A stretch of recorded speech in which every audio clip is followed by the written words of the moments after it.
Hey everyone, thank you so much for being here. I am just absolutely blown away by the amount of money that we've raised so far. Seriously, I cannot thank everyone enough, but I'm gonna try. Thank you so much to everyone in chat, everyone who's mentioned this to anyone, shared it, brought it up, made a donation. Thank you to all of the amazing players, the great DMs and GMs that we've had so far, and the ones who are yet to come. We're gonna have an awesome game of D&D 5th edition coming up in just a minute or two whenever I am done going through the bunch of stuff that I have to talk about now. So we're gonna start with our giveaways. We've got a lot of giveaways and have added more. So we have two incredible dice trays from or dice boxes from the Shady Sale. They're gorgeous. They're awesome. Definitely go check them out. You can see pictures of them on my Twitter. You can go to their Twitter and check that out as well. They have some great work. We've got two packs of gorgeous stickers also from the Shady Sale, two packs of five, which, are absolutely beautiful. I fell in love with them the moment I saw them. We've got a trilogy of books from Thread of Souls, which is based on their home campaign, which is really, really cool. It's a great read. We've got a dice commission from Foxfire Dice. See, I get it sometimes from Foxfire Dice. Yeah, I got it this time. From Foxfire Dice, a dice commission. They've got amazing dice. Go check them out. They're great, and they're excited to work with you to make some really, really cool, unique dice. We've got a creative commission from Jack Kellum, aka Jack Gogsbane on Twitter. Some of you might know him as Jack of Gods and Game Masters, who's over in the chat right now. I like your baby too, Jack. Um, who is gonna work with you to create some really, really cool, unique, original stuff. One of the most creative people I know. Definitely don't want to miss out on that. We've got an art commission from Lost Haven Art, one of my favorite artists in the space. They designed our logo and our overlays. Our overlay and our logos. Got it backwards. That's just because I've said it a million times. We've also got, because we broke our $500 goal, which now feels like it was so long ago, a copy of Journey Through the Radiant Citadel, which is the newest D&D book. It's pretty awesome, and I'm really excited to be able to add that. We've got some home games that we're going to be raffling off. If you want to be added to that, you don't even have to donate, and that doesn't mean don't donate. Please donate.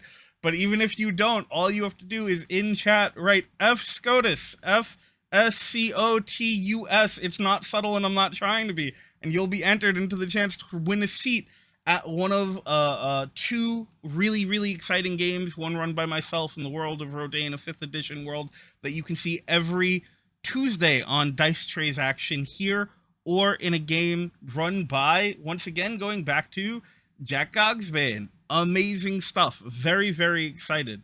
Also, for the people who donate the most, we got this. The people who donate the most money between now and the end of August, the four of them, they're going to be entered into a private game again with Jack, who will be running a level 25th edition D&D game. You are challenged to bring your strongest level 20 builds, and they will be put through the ringer, I promise. Also, anyone who donates $50 or more gets a seat at a game run by Marshall from Iron Echo Games. They're going to be running a multiple episode game of either their original game Pokemon Tales or Root. Both phenomenal games. Pokemon Tales was on yesterday, run by Marshall from Iron Echo Games. Definitely check that out. It was a really great adventure. With that said, I think I've gone over everything from the giveaways, but every single dollar you donate, from 1 to 100 or more in some cases, is going to go towards the National Network of Abortion Funds. That money is going to go towards logistical, medical, travel, and housing support for people who need help being able to keep, protect, and maintain their bodily autonomy. Unfortunately, it's being attacked right now, and people are having their rights ripped away from them, and we're not okay with that. And that's what we're all here for. So every single dollar you donate is going to go towards helping them out. And even if you can't donate, don't forget, you can share, you can talk to people, you can tell someone about this. Every single act that you do that helps this goes way further than you can imagine, I promise. Thank you again to everyone for absolutely everything. I'm gonna turn things over now to our amazing group for Trollhunt, a D&D5e game. Welcome to Days of Tales. Lion already covered all of the logistical stuff for us. which means I have to throw away half of the stuff I was going to read, but that's okay. We're playing Dungeons and Dragons 5th edition. We're playing an adventure called Trollhunt. So I'll introduce myself at first and then introduce you to our characters. My name's Brian Henry. I am the head writer at D20 Tales. We produce 2 shows which release on Fridays at 5 o'clock PST on YouTube. They are Heralds of Wayanar and Emissaries of the Ancients. You can also find us on various platforms for our audible podcast, and we stream at various times during the week. A number of different things covering TTRPGs in general. Oh, and then there's our website, which is d20tales.com. See, did I cover everything? Yes, I did. So anyway, a little bit about myself. I have been playing TTRPGs since 1980. That makes me 10, carry the 5, multiply by, pretty old. Yet, however, I haven't been streaming all that long. So you'll have to bear with me if I'm a little nervous, if I stumble a little bit here and there. It's par for the course. But anyway, I'm having a lot of fun doing it. And I've put together this adventure for our 4 players. May they rest in peace. So let me have them introduce themselves, and we will start with Liz. Sure thing. Hi, everybody. My name is Dauntless. You can call me Daunt or Liz. I'm a TTRPG content creator and variety gamer here on the internet. I myself have been mostly in the homebrew arena, but I've been a DM for D&D 5th edition for years. And I've been working in the streaming sphere and recorded game sphere to bring awesome, inclusive stories right to you. Currently, I am the DM for a 5th edition homebrew pirate-themed adventure featuring a diverse all-queer cast. We're telling stories about healing from trauma and finding yourself worthy enough to save the world. Very, very proud of it and proud of my cast. We've been going for over a year now, as of a couple months ago, and the adventure continues, and I always encourage everyone to check it out. Yeah, I think that's my spiel. Hashtag Stormborn's Curse. Yeah, Stormborn's Curse. All right, and Matt. Sure.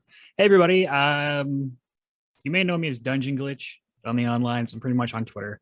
Yeah, I kind of do everything these days. I run games. I play in a lot of stuff.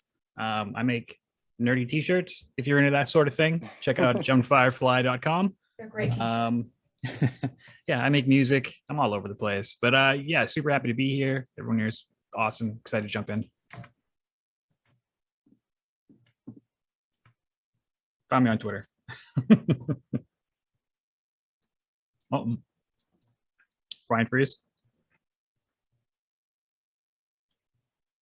I think Brian froze. Love that he froze in a smile, though. Yeah. Yeah. Face. Really nice. This is not a bad thing to freeze on. Of all things, it could have been like It's not. like It's not. better No. things, worse things to freeze on for sure. Well, Yeah, if we're still running, we can popcorn it and keep it rolling. As we say, well, if we're running, I'll go next. Yeah. Hello. My name is. Oh, he's gone. Oh, Hello. Oh my. Oh boy, I am Brian now. Oh my. Sorry about that. I think I hit a small technical glitch right before I introduced Theta. oh, you introduced me?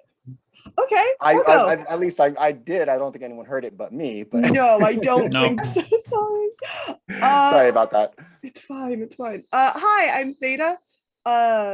You can find me on Twitter at Bing Sujung or at Joe Butapaki. I switched like a day ago because easiness of finding. I play games and I write games. I do both. I'm in things and I don't bother to. It'll take a while to list. So if you want to find out, just go to my Twitter. It'll be there. I don't stream. I'm sorry, but I do talk about space a lot, so that's really fun. Very cool. And last but not least, we've got Rose. Hello again. My name is Rose. I am I play on D20 Tales, and then I also do fun things, miscellaneous fun things. So if you want to find me on Twitter, you can find me at Rose Valorum. I think my Twitter handle is right somewhere. And yeah, all the fun things. I'll pass it on. All right. I can't remember. Did Lion need to do something after we introduced ourselves? If not, then okay, cool. I am going to start off by reading a little bit of background information. I know reading, and then just to set the context, and then we'll go from there. Mercari Manor sits on the edge of the bog, but most people don't call it by its name. Some call it the Bleak House or the Madhouse or whatever other name fits the frightening tales they tell their children, whatever myth they've ingested. Only the old-timers know of its story, yet each teller will give it its own special spin. In a dying town, myths are often all that people have. It's what they live for. Old Man Macari had always been something of a mystery, the prodigal son of one of the most eccentric citizens of this nowhere town, and the inheritor of the manor, now a rundown estate. It wasn't always so. His father, Lord Macari, was rumored to have acquired his fortune trading in the north and had retired here. He built his house as a pocket of luxury in this farming community and knew nothing of such things. That knew nothing of such things. And he was generous with his home and his possessions, throwing lavish parties, giving the townsfolk a taste of opulence the majority of this isolated land would never enjoy.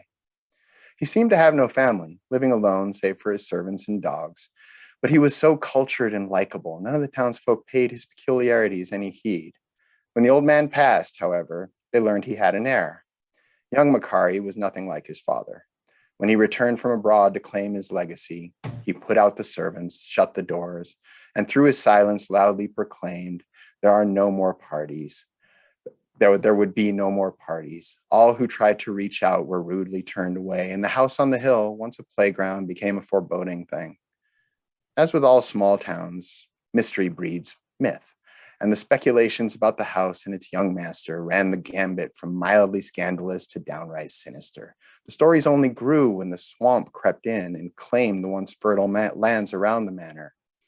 New servants, dour and cold, rode into town for supplies, but they were a tight-lit lot and did nothing to dispel the growing gossip. Macari's a vampire. He's summoning demon spirits. The bodies of his ancestors rot in the ground, turning the soil foul, and any number of other stories were passed from mouths to mouth. Largely harmless, and life went on as normal, or at least it would have if the swamp did not continue to swallow farmlands. As more and more people fled the town, fingers needed to be pointed, and most of them found their way to Macari Manor. Safe on its patch of high ground, if Lord Macari knew, he didn't seem to care. That was until the sightings, until the disappearances, until the whispers floating on the fetid wind in the darkest hours of night, filtered through the windows hung with charms against evil. At first it was livestock, then pets, but then Olibala, a local farmer's wife, vanished. True fear began to take hold. One morning, the fog was particularly thick, and as the sun rose, it didn't immediately dispel the thick, almost greenish mist. From the edge of town, a figure made his way carefully through the spongy grass. A figure wearing a dark cloak. Matt, could you describe Foxfall for me? Yes. So Foxville, he's a bit of an older ranger. He's an ex-smuggler.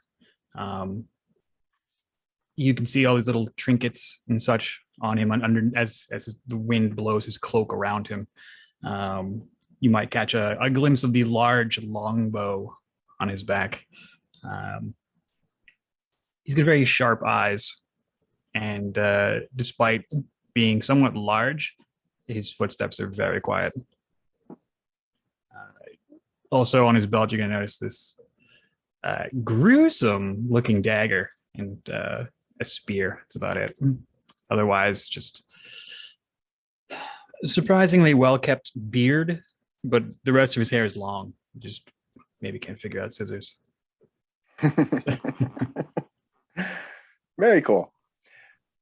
So Foxfall, you enter the edge of town and you see a sign, kind of a little bit crooked, says Torbar on it. As you step onto a cobblestone path that leads through the center of town, you can still smell the bog on your cloak.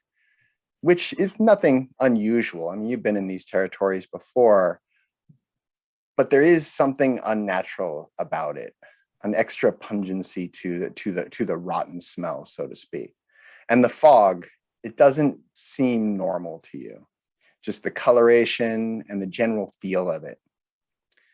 As you make your way through town, you see ahead of you, out of the mist, the one tavern near town center.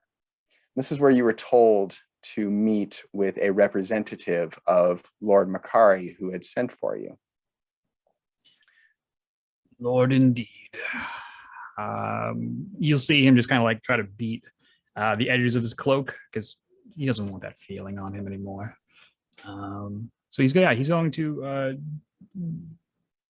first wait a few minutes, look around, stake the place out a bit, just take it in, those ranger senses, letting his instincts kind of spot the exits, anything quick moving, get a feel for the horizon, where is north, all that sort of things, and make his way in. Okay, it's still morning, so there's not a lot of movement on the streets. You do notice a figure standing right in front, right to the side of the door of the tavern. And as soon as you come within view, he locks eyes with you. A tall, lean fellow. He has a cloak drawn over his head against the cold, but it looks like he's bald with a few wisps of hair sticking out. And when he looks at you, he stares almost unblinking for several moments as you approach until you're almost within reach. And then he nods and speaks almost in a whisper. Would you be Master Foxfowl? Aye. What's this business we're about then? I'm not at liberty to say, but the others have already arrived. You can go in and speak with them, get acquainted. It will be a little while before the carriage comes down to take you up to the manor.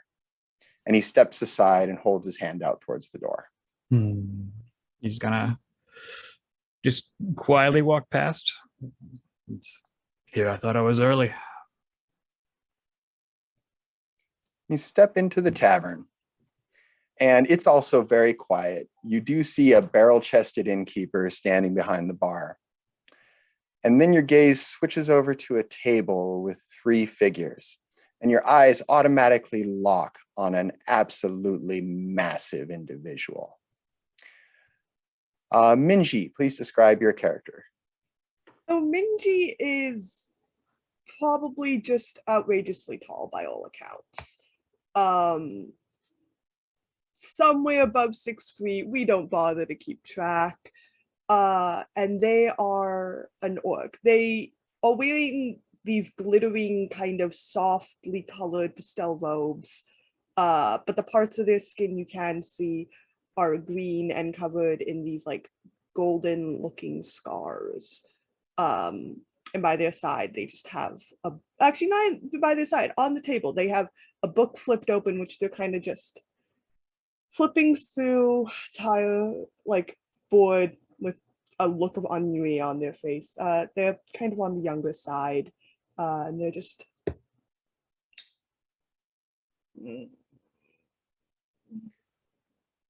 When you get adjusted to the idea of such a large half-orc reading through what appears might be a spell book, you look off to the side and see Drin. Drin, describe your character.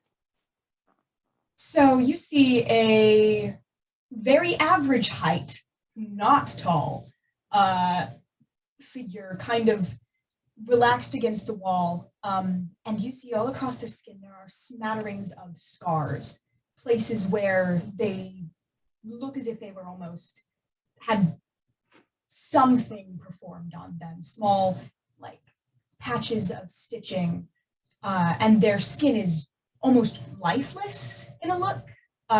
Drin is a reborn, and so they bear those signs of past death.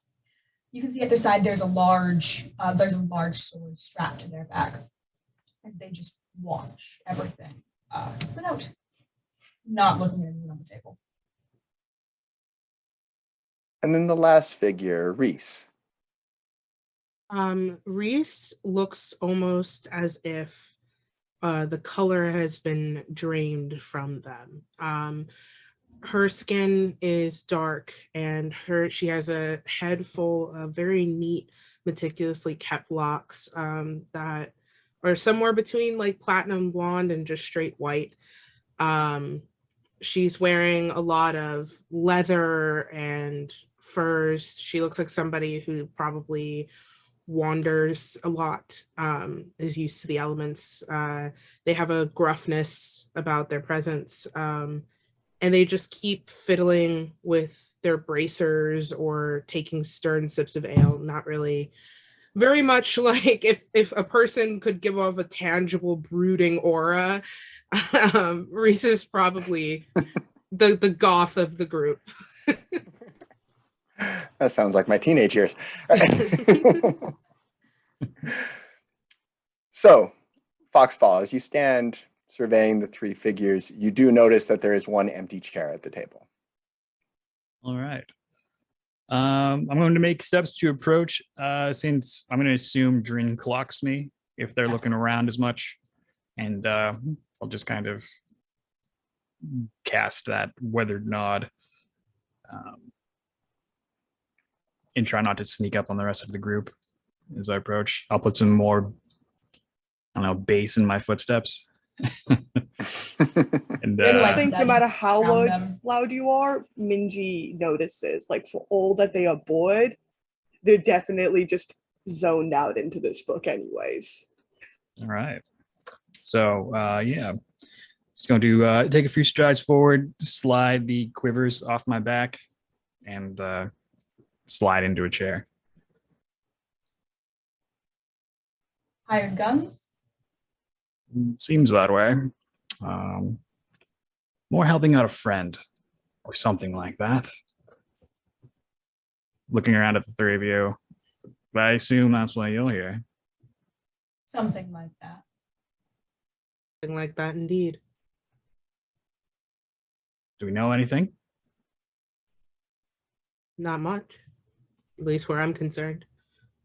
So much mystery. I prefer to know everything, of course. I look over to the guy at the door, if he's still there. He is now standing inside the tavern, and he's leaning against the wall, looking in your direction, and yet he's almost appears as if he's looking through the table, like he's not really focusing on any of you individually. That one's been lurking for hours. Like, ghoulish host. I'm going to just kind of give Theta the up and down. I'm gonna like look, because Foxwell has a history of hunting giants, but recognizes that that is not the case here. So appreciative. Yeah, Minji's still zoned Oh, out. I'm sorry, into the Minji. book. I got the names backwards. No, Minji is still absolutely zoned out into the book, though. Like, this entire conversation's happened. Nothing. No recognition of hearing anything. Cool. You hear the door swing open behind the bar, and a plump older woman steps through holding a platter with 3 mugs on it and approaches the table. As she does, you can't help but notice she gives kind of a sidelong look at the man at the door, who those of you who have asked have come to learn his name is Mercedes.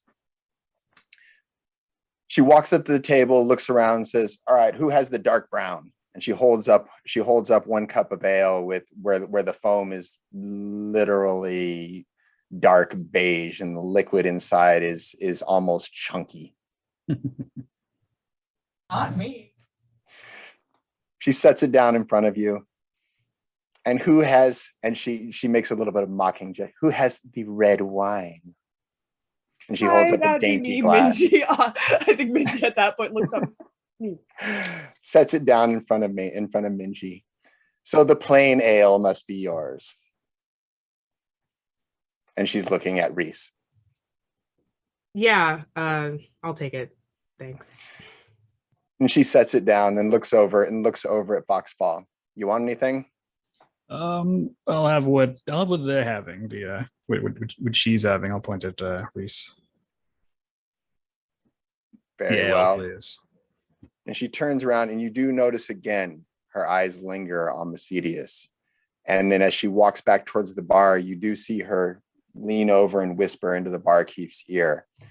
And he doesn't look up. He's just wiping the counter. He doesn't look up, but at whatever she says, he just nods quietly to himself. Can I insight check whatever this vibe is? Because I'm not liking it. Go ahead. Give me a roll. That is not fantastic. That is 12. You don't get anything too definitive, but you do get the sense that the innkeeper's wife at least does not like Mercedes and feels uncomfortable with him even being here. Okay. Is there anything random I might know about the area or the town itself? Like a history check or something like that? Yeah, go ahead and give me a knowledge history. Let's see here. Ooh, a 20, dirty 20. Okay. You do know that the land in this area has been changing. You know that some of the farmlands have been eaten up by the swamp. Some people claim that it's unnatural. You also know that it's a dying town. That what was once a population of maybe 2,000 in this and the surrounding area has dwindled down to about 500 or so. And as with most small towns, everyone knows each other. They have their own local myths, their own local legends. And you do know that most of them circulate around Makari, who you remember, but it's been many years since you've seen him. So you don't know what's transpired in the last few decades. I've been here before, though? No, you've never been here before, but you've been in the region, and being a ranger, you know, you've heard enough from different points to have the lay of the land. Sure. So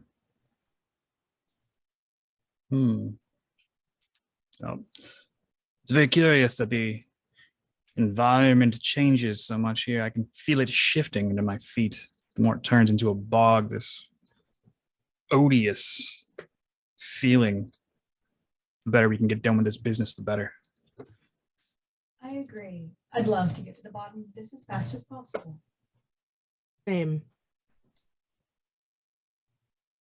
Not Soon a as you fan start of the to- heat.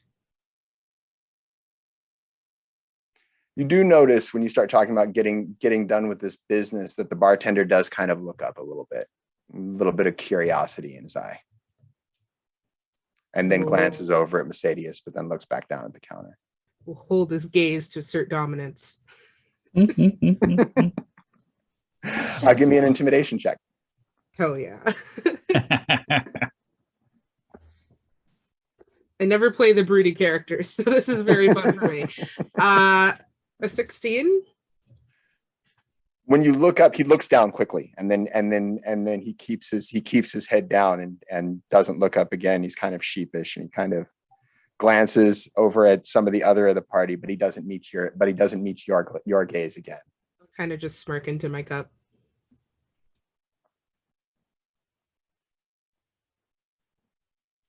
So you sit about somewhat uncomfortable silence for a while. And then you hear in the distance the sounds of wheels on cobblestones. Click, click, click, click, click. And you notice Mercedes perks up a little bit and heads out the door. I think that's our cue. Ingrid stands up and strides out the door without looking back. I will follow. If Reese didn't finish her ale, I will. Okay. You can left their whole thing of ale on the counter if you wanted to. Oh, the chunky one? Oh. Yeah, the chunky Yeah, one. Drin's ale is looking pretty thick. It's definitely not for the faint of heart. If it's been abandoned, I'm gonna dip a finger in it and try it. It is dark and bitter and tastes like it's been sitting out for quite a while. Owl. Yes, that's the aftertaste I'm gonna end up with. Yes. Okay. So you follow along. Theta, were you saying something? Because I'm not hearing. I'm realizing okay. that my mic was muted. Okay, no worries. So, Drin, you're the first out the door, and an open carriage has pulled up. A driver is on the edge, also in a cloak, kind of looking down, and he's talking to Mercedes again. Give me a perception check. Oh my. Okay.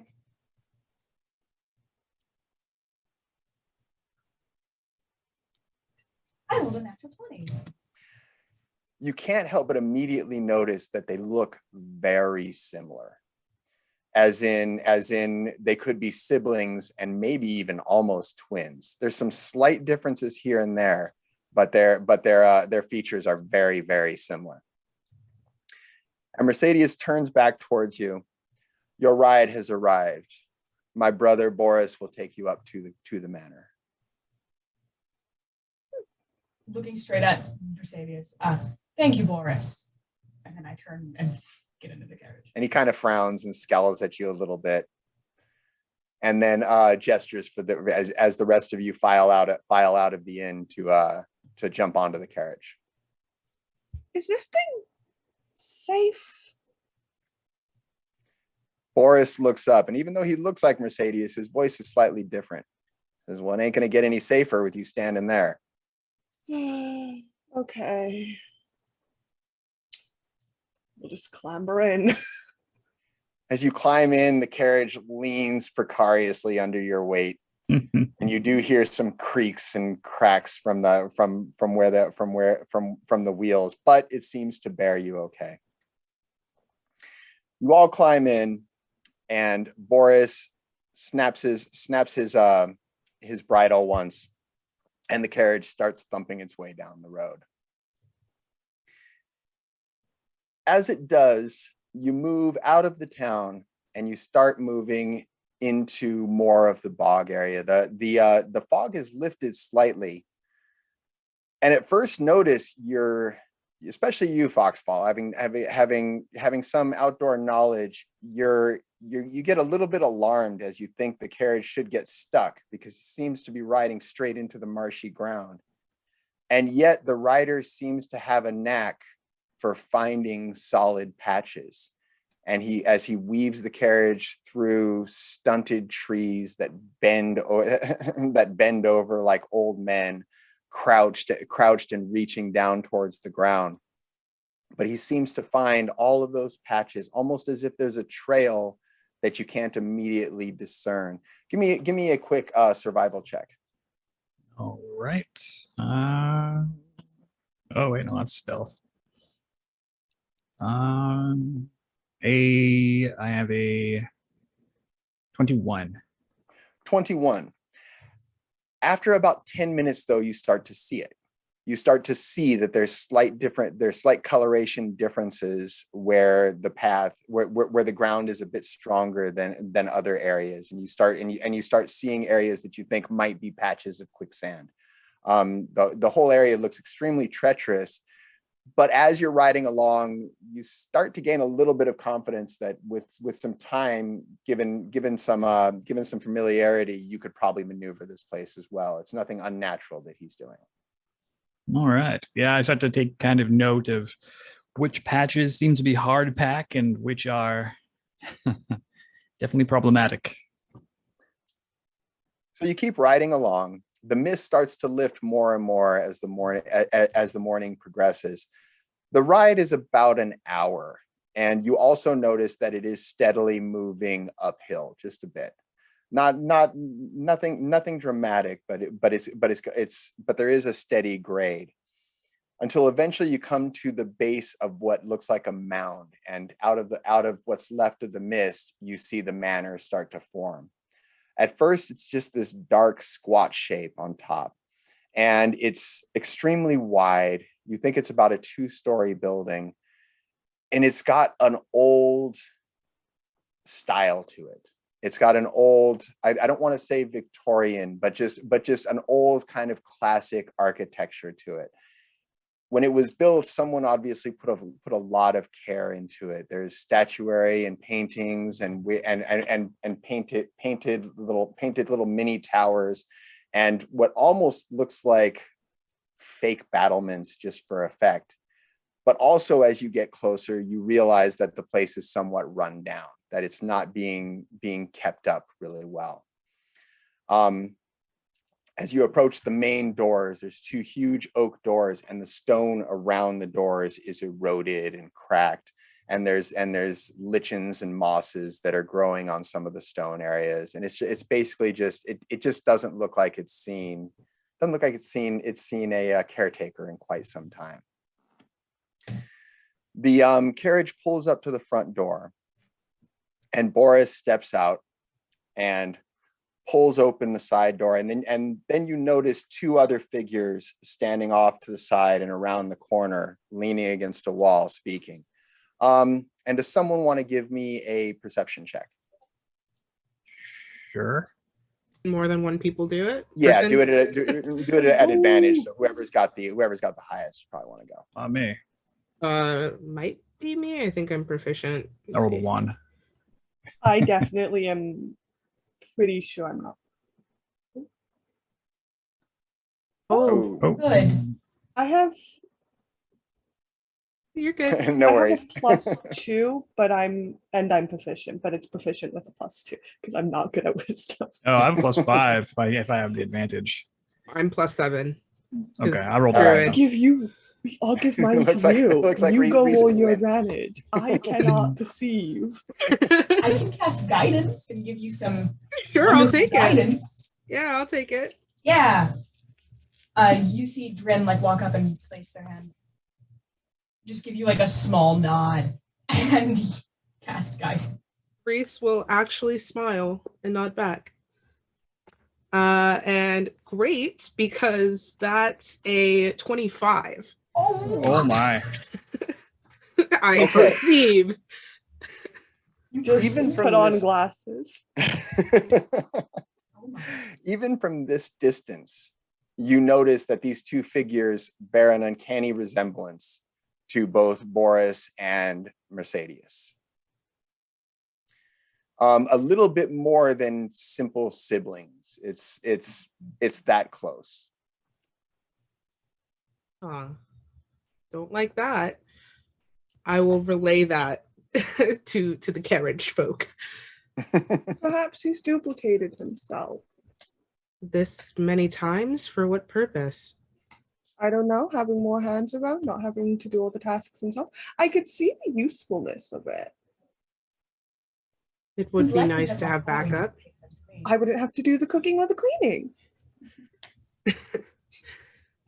Drin, what were you saying? Rose, what were you saying? I did not I missed that part.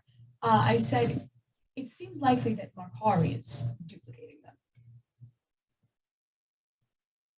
them. Still don't trust it. Seems there's a certain taste in the people, I guess. Perhaps the entire family's sworn into service. It should be Free. free. So while you're talking about this, Boris is kind of standing right off to the side of you, head cocked a little bit. He goes, "You know, I'm standing right here." Oh, you are. Hello. Yes, you are. Did you want to know something about me and my brothers? You seem inclined to share. Well, better than having you speculate blindly. Are you twins, triplets, something more? We're just brothers. We're a very close family. And he smiles, and when he smiles, his teeth are very discolored. It makes him look much more disheveled. It makes him look much more disheveled than he did before. It just adds this effect to him. And then he turns without another word and heads into the door, waving for you to follow. Can I turn on my Can I start divine sensing shit? Absolutely. I'm going What- to do so. What all does your divine sense pick up again? So until the end of my next turn, I can sense anything affected by the Hallow spell or know the location of any celestial fiend or undead within 60 feet that's not behind total cover. Okay. You turn on your senses and you don't pick up any. Technically, you would probably pick up me. What's your race again? Asimar. Oh yes. Okay. So you get a little buzz from Reese, but not from anyone else. I can give Reese like an eyebrow. I will return the eyebrow. Not sure what just happened. A celestial.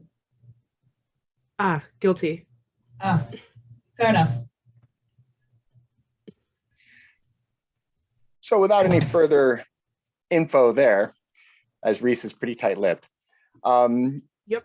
you follow Boris into the house. You enter into a large hallway, and the hallway is hung with tapestries and paintings, except everything is dusty. Again, it looks like the place hasn't been cleaned in quite a while. Some of the tapestry, some of the paintings that you see will depict these lavish parties. And when you look closer, it seems like they're parties that have happened in this hall. And yet they're more colorful and more vibrant. And then you also see a picture of a tall figure in a gray, almost military uniform. And yet he has the biggest, most welcoming smile, and his eyes are really bright. And Foxfall, you do see a resemblance to the Lord Makari that you know, but it isn't the same. But it isn't the same man. And he also has his hand on the shoulder of a small boy with dark hair, and with an even darker countenance. And you're not sure if the artist captured him perfectly, but you believe that might be Lord Makari himself. All right. And there are a few other paintings of figures who you don't necessarily recognize as you move through the hallways. He takes you to the end where there's a staircase that goes up, turns on a landing, and then turns back on itself towards the upper floor. Everyone give me a perception check. Okay. We'll give Minji guidance. 18. Ooh, okay. Perception. I'm gonna give myself guidance. Guidance. That's a D4, right? Guidance is a D4. Yeah. Okay. I got a 22. Hold on, one. Wow. Oh, 20. 22, 20, 18, I rolled 12. and 12. Okay. So Drin keeps stomping along, doesn't even notice, but the rest of you hear a loud thump. And it seems to have come from beneath you. And then you hear another not quite so loud thump, thump, thump. Does it sound like it's coming from a lower level or like within the floorboards? You think it's a lower level. Interesting. Do I see any way to get maybe like tiptoe away to see like if there's a staircase or anything? You can't necessarily tiptoe away without him seeing you, if that's what you're talking about. Okay. But you do glance over and you see a door off to the side that you think might lead to a stairway leading down, but you're not completely sure. No, I'm gonna behave. I will note that and keep with the group. Okay. So you make your way up the stairs, and then as I said, it circles back. It comes into a landing area where there's another large door. And Boris turns back to you and he says, "Wait here for just a second, please." And he goes up to the door, he cracks it open, he glances inside, and then he slips through the door and closes it behind him. And you're left alone in this small landing area, which also is decorated with a few different paintings. There's also one statue, which looks to be of some goddess or another, and yet its head is missing. And you can't tell much more about it. It's like one of those old Greek statues where they've only dug up part of it. Hmm. So do you want to look at anything in particular, or do you just want to wait till he returns? I'll go check out the statue. Oh, sorry. Yeah, I'll follow with.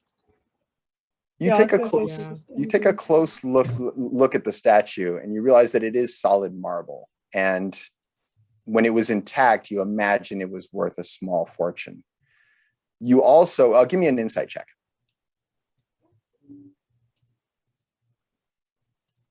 21. The 13. the break where the head is missing seems fresh. It's like the edge is sharp enough where it hasn't. It's something that happened more recently. And like reaches up and touches it. Temper tantrum, you think, Foxwell? Oh, Makari, what horrors have you unearthed now? Just looking around. You know Makari well? Oh, I traveled with him before. What's he like? He was young.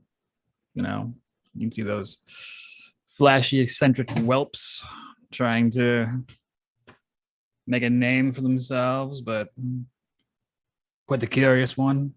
Isn't literally curious. I feel like he always got himself into trouble, but handled himself. Saved my life once. Any good at particularly anything, I suppose? He was good in the moment. We'll see. We'll see if it holds up. Hmm. Long time ago, decades now. Perhaps Hmm. much before probably you were born. Probably. I'll kind of look at Drin and say, "What brings you here?" Makari has some interests in. Well, I don't know. It seems Makari is some sort of. Might be tied to some experimentation on humanoids. Miscellaneous bodies end up trailing to them through sanitariums, and I have a vested interest in finding out what they're up to. I fear that tracks.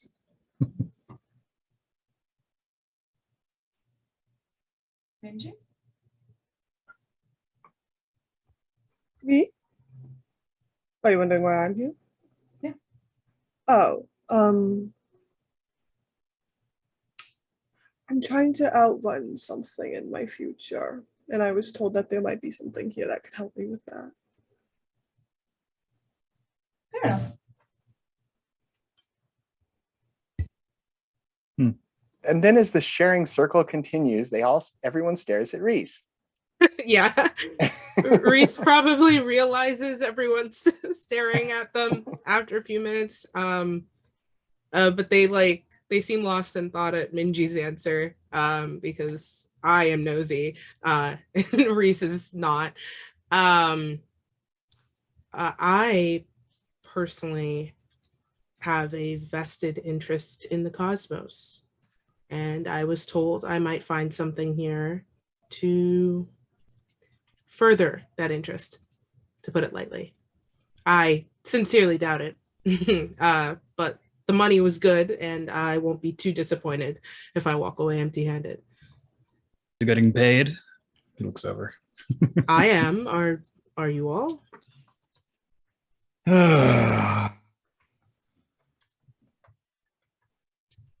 No, I'm here on a favor. Well, if by the end of this I've warmed up to you, perhaps we can share. They say it with a smile, and you realize, oh my God, they're teasing. They are capable of it. Wow. The door cracks open, and Boris comes, and Boris steps out, kind of glances over at you, and says, "The master will see you." And he walks by, and he shuffles right in between you and heads down the stairs and just leaves the door open into the next room. I'll just walk right in. Didn't you just? Yeah. Take up the rear if possible. Okay, so Minji strides right in. Foxfall and Drin, you follow behind, and Reese, you take up the rear.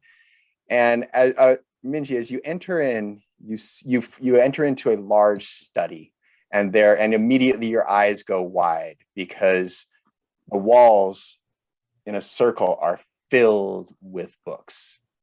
Just books upon books and scrolls stuffed in corners, and just a very large. You've seen larger libraries, but not very often in one person's study. The way these are all stacked together. And then there's go ahead. I was gonna say, do any of them look particularly old compared to the others? A bunch of them do. It's at one glance, you really can't take it in enough to pinpoint individual books. But give me an insight check.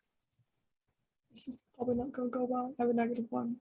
Can I look also to see if I 15. see any tones that look like what I'm looking for? It would take you a little bit longer to go through and figure it out. In Minji's case, she's used to going through material like this in a much more being able to kind of scan through and automatically recognizing certain symbols and such. Right. Minji, you do notice there are several books that bear arcane symbols that you've recognized as connected to different schools of magic. You notice there's a lot of books on history. There's some books that you imagine deal with anatomy, all range of subjects. But on arcane subjects, the ones that you do see, just at a glance, you think are somewhat rudimentary, where they're not necessarily what it is that you are looking for. Okay. Drin, when you enter, your eyes tend to focus right on Makari. The large desk is set out on the other side of the room, and Makari, a figure in a gray cloak. He doesn't have his clothes are not particularly finely made, which is what you would almost expect from a lord. Although he does have a very large gold signet ring on his ring finger on his left hand. He has dark hair and a really pale countenance, and you can't see his eyes because he's staring down and going through various books and scrolls, and you can see his lips are moving as if he's mumbling to himself, and he doesn't immediately acknowledge you. And Foxfall, when you walk in, you see him, and the first thing that strikes you is that he has aged. His hair is dark, but his face, you always remembered his face being young. And it's just a stark contrast to see him 20 years later and see the lines along the edges of his eyes and his face and his features just sunken in, and a paleness to him. And he stares down, and he just sits there mumbling to himself. And then this, and he doesn't seem to be acknowledging you right away. Makari is human? Yes. Okay. I'm going to put some weight into my footsteps and just approach. And I'm going to try to get his attention, but I'm going to offer like the handshake that we used to have when we were party members. As you step forward, your first two heavy footfalls, before you get close enough, he puts up his hands and goes, "Hap!" And he starts, and he taps his fingers on two different books.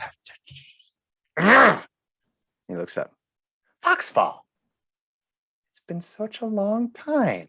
And his whole countenance changes, and he kind of, his mouth spreads into a broad grin, and he reaches out his hand for the same handshake you were talking about, leans across the table. Great. Yeah. All right. So yeah, we'll do that.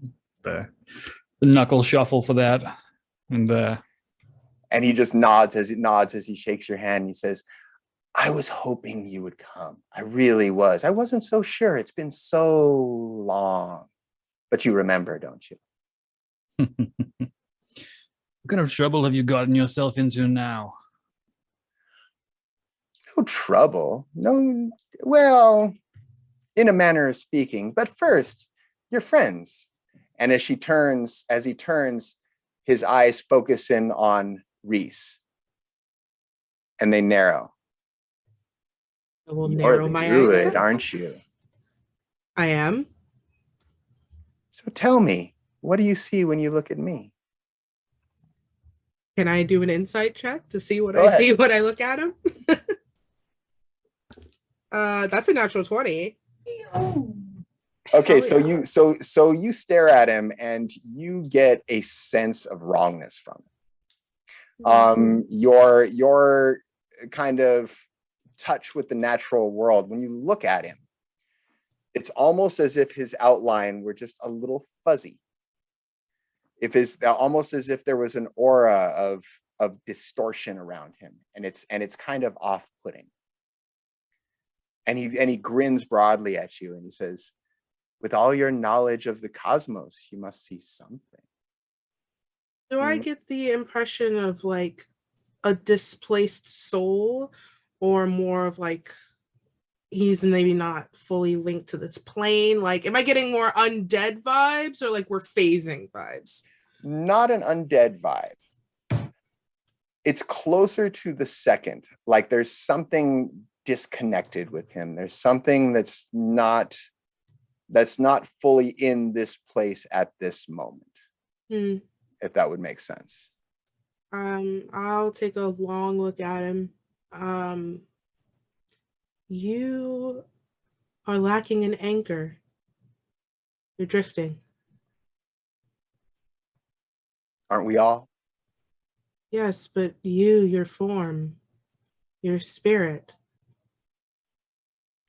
Well, I it's guess different. if you believe in such things. But then again, you must, considering what you came here for. I will narrow my eyes at him. I'm just always interested in those who pay homage to the spirits of nature. The spirits of nature are all I have, so might as well. Does this mean you actually have what you promised? Oh, indeed I do. May I see it?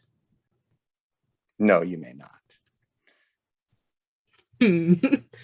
I I don't know you. I don't know you all that well, and I'm not the most trusting soul in the world, despite how I might appear. I mean, really, if you were in my seat, would you? I have 3 armed strangers and a friend who I have not seen in 20 years, who I've invited into my house on the promise of some rather rare things. Would you just present them out in the open?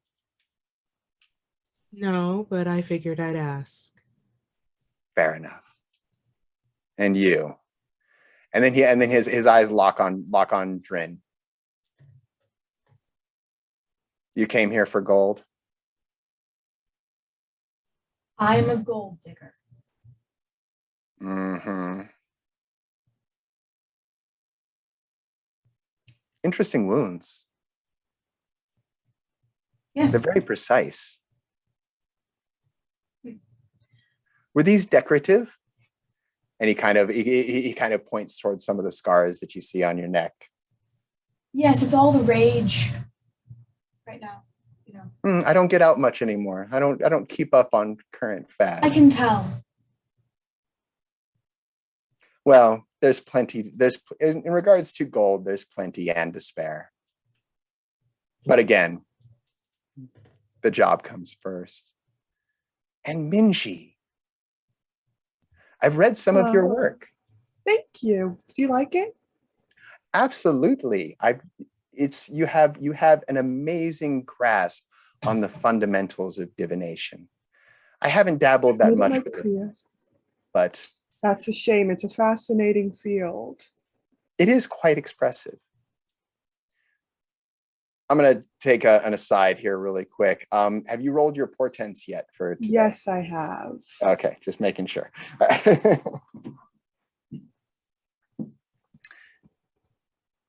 As with your friend Reese, I have what you came for. But again, as you probably noticed, and he kind of points around to the different shelves, I don't keep those types of materials out in the open.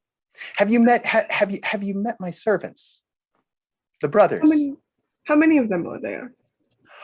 Well, there were many more, but they're down to about 6 or 7. I can't remember. Just enough to tend the hounds. We've met 3 of them. That reminds me why you're here in the first place. I forget myself. I always do. Anyway, you're probably wondering why I've brought you here. You're probably wondering why I would hire mercenaries. And you notice his countenance seems to change in a mercurial way. He goes from being pleasant to serious in one breath. You see, I'm doing important work, and I won't get into the details. But something has been coming out of the bog trying to disturb my work, trying to take what's mine. And as he speaks, he kind of drifts off a little bit, and his eyes kind of rotate towards the books and away from you, as if he's almost thinking out loud. It comes at night. I think they call them trolls, although I'm not completely sure. Do you know what a troll is? Do I? Give me a insight. Okay. If it's a giant, I know what it is. Could I argue for something like nature? Because I'll give you that. people, creatures, whatever. Yeah, no worries.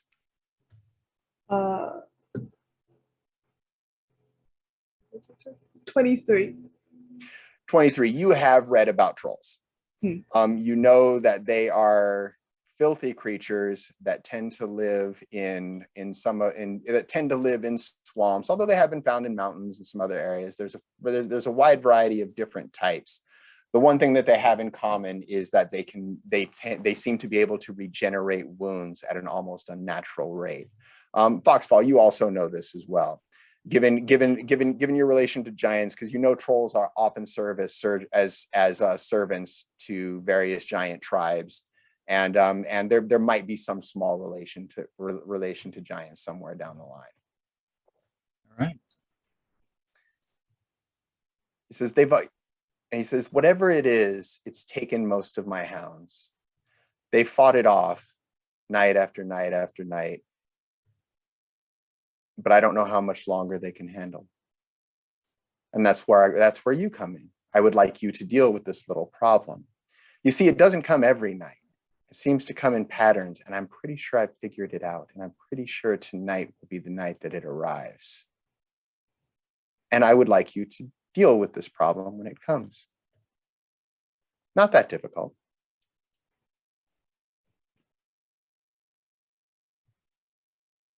And as long as you can finish my little task, you'll get what you came for. That was our deal as agreed upon, so. Is that acceptable? I accept. I wouldn't expect anyone to give me something that I haven't earned. I need one of your men to show me the grounds, get a lay of the land. Very well. And you, Drin? Happy to help. But you still haven't defined your price.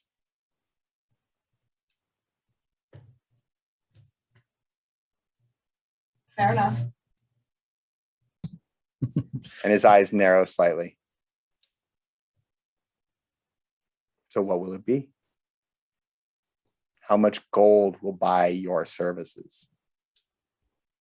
How much danger do you think we'll be in? I mean, with your obviously capable companions, it shouldn't be too much. I think you should be able to handle this. I mean, really, beat the thing down, burn its body. You're in the clear. All right. Easy price. 1,000 gold. Done. I will reach out my hand to shake his. And he reaches out and takes your hand, and he just holds it limply in yours. Oh, I'm so uncomfortable. Okay. One more thing. if at all possible, can you please save me a sample? A finger, an ear. Just make sure to burn the end of it. If you're not careful with these things, sometimes they can grow whole new beasts. But I need to find out its origins, and I also want to find something about its incredible abilities, because they really are fascinating creatures. I mean, did you know if you cut one in half that they will grow into 2 full-size monsters? And they're far more intelligent than people give them credit for. Have you ever studied trolls? And he focuses in on Minji. No, I have never been. I focus on divination. I've made that my life's work. I find anything else not particularly as interesting, to be honest. Pity. Magic of anatomy is really quite fascinating. It's worth taking a look sometime. But I think you all need some rest before the night's activities. It's about 12 noon right now. He says, talk to Boris. He will show you to your rooms, and he can show you the lay of the land, Foxball, if you would like. I would definitely get some rest and meet in the foyer around 8 o'clock tonight. Until then, feel free to explore the castle. Although I would ask you to please, any of the doors that are marked with the red rune of and he draws a line, and you notice a light appears, and it almost looks like a pi symbol. Any room marked with this rune, please stay out of those areas. These are some of my workspaces, and there's sensitive materials in there that I wouldn't want to spoil or be exposed to the elements. He says, very well.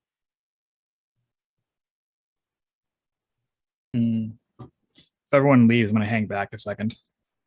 Really quick, do I remember if the door that I saw going downstairs had that mark on it? No, it did not. Cool. I'm going in there. I'm just looking it out of there. Okay, so the rest of you walk out, you leave, or does anyone else linger with Foxfall? I'm gonna linger outside the door to catch Foxhole as they leave, but I'm not gonna. Okay, so the others leave. Foxfall? I'm going to approach, but still keep a moderate distance from his personal space, and just like pick up a random book and look at it. So what's become of you for the last 2 decades? Oh, and he's now looking down at the table, and he's going over his books again. His eyes are scanning. Oh, this and that. You know, the search for knowledge, the quest for enlightenment, that sort of thing. So what are we protecting for you this night? He looks over at the door, stares at it for a long second, and looks back at you. My work. You know me. I've always been involved in a number of different experiments in the before said search for knowledge. I might be onto something, and I can't have it interrupted by whatever it is that is sending this beast to torment me. I will let you in on a little secret. I think it's personal. I don't think it's random. So you've perhaps angered some people you should not have? His lips slowly curl into a wider smile. I've angered a lot of people. Yes.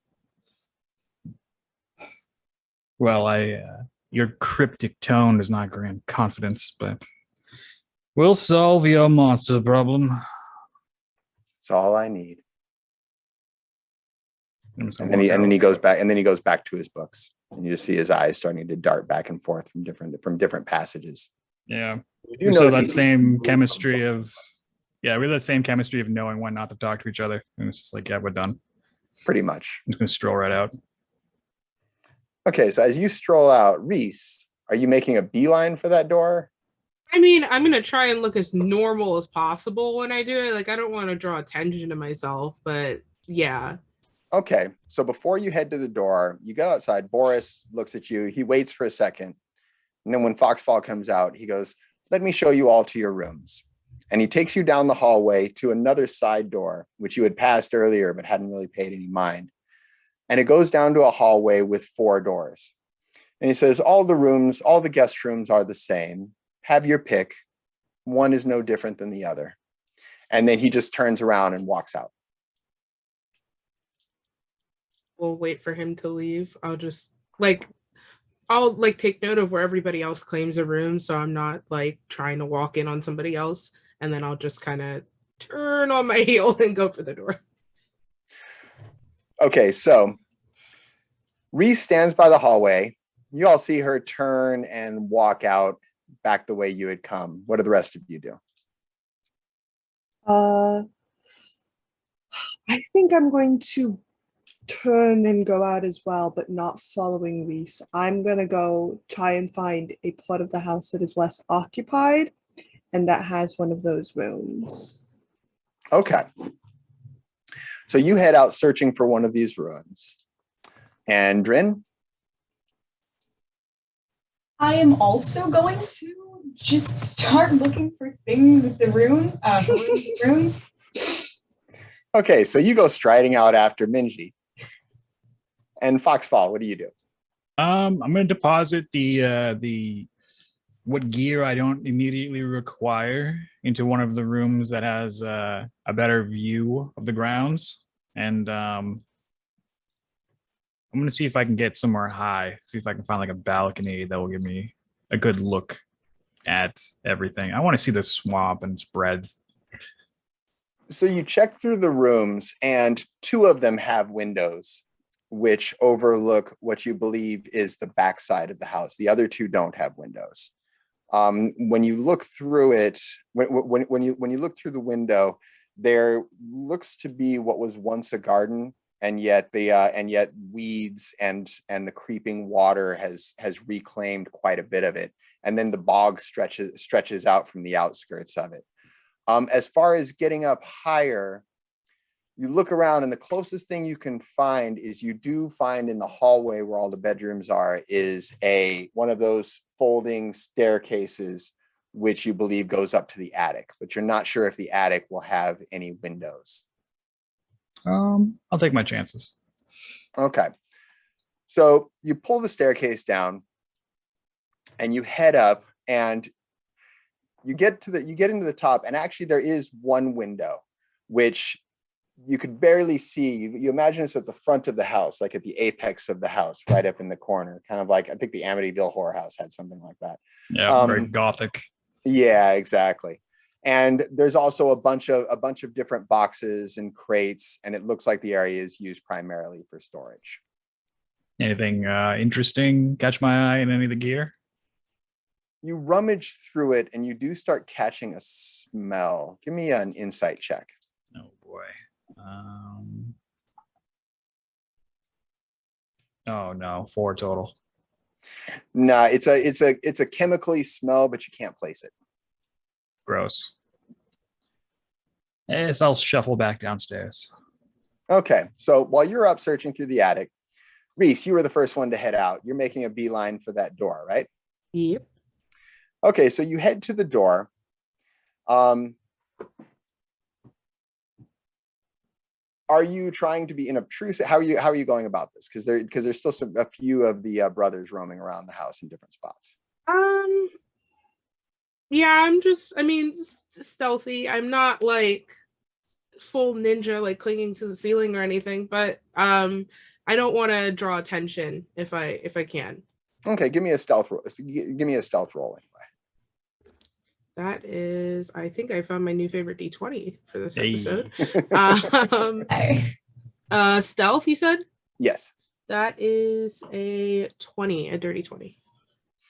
Okay, so you head halfway down the stairs. You see 2 of the brothers talking near the bottom, and you stop for a moment. They don't seem to notice you, and then they rotate through the door. And then You look around, you don't see anyone else in the immediate vicinity, and you head down, and the door is oak, and when you try the handle, it's locked.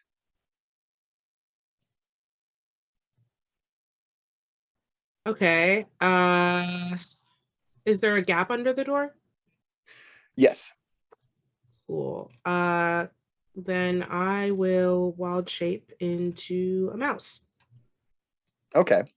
You wild shape into a mouse, and the gap is narrow, but mice are so good at kind of flattening themselves in. So you manage to you manage to squeeze yourself through the door, and you come out on the other side, and it is pitch black. Do you have dark vision? I do. You do. Okay, so your eyes adjust into, is it infrared or Usually it's in shades of gray. Okay, that's one of those things. I go back to like first and second edition where it was all infrared, ultraviolet, all that good stuff. Okay, so as your eyes adjust to the darkness, there's a stairway leading down. I'm gonna go for it. As you start going, you notice a shape of what looks like a figure standing near the bottom, but not quite all the way down the stairs. Like they're standing at the bottom couple of stairs, looking up at you. Does it look like they see me, or like they're just staring into the distance? You think they're staring right at you. Oh, I'm gonna act so mouse-like. Very just kind of pause and just be a mouse for a second, and hopefully I fool them. And it looks like, as you stare, it looks like a teenage girl. She's got dark black hair, and her eyes cocked sideways. You're cute. I will squeak and move down a couple stairs. Like, really, really cute. I wonder what you taste like. I will scoot back a couple stairs. Oh, no, I'm not going to eat you. I'm just wondering. I mean, you'd barely be a meal. Just gonna hover. We're having a Disney, like a really messed up Disney moment right now. I just kind of stay where I am, indicate mouse fear, but watching her, just try to take in anything about her behavior that might be of note. She just kind of goes sideways. And then she looks back, and then you notice, and then she looks up at you again, shrugs her shoulders, and then she fades into the wall to the side. Oh, okay. Before she disappears, does she look healthy? Yeah, nothing. There's nothing particular about her that jumps out at you as being unhealthy. I'll say that much. Okay. When she fades into the wall, do I see any like maybe cracks in the stone or anything I could use to follow her? Like, do I get the impression there's another chamber I could follow her into, or she just go ghost? Give me an investigation. All right. Oh, and you're still in mouse. You're still in mouse form, right? Yeah. So I have to. I'm going to give you that at disadvantage. Okay. Well, it was a 16 and a natural 20, so I'll take the 16.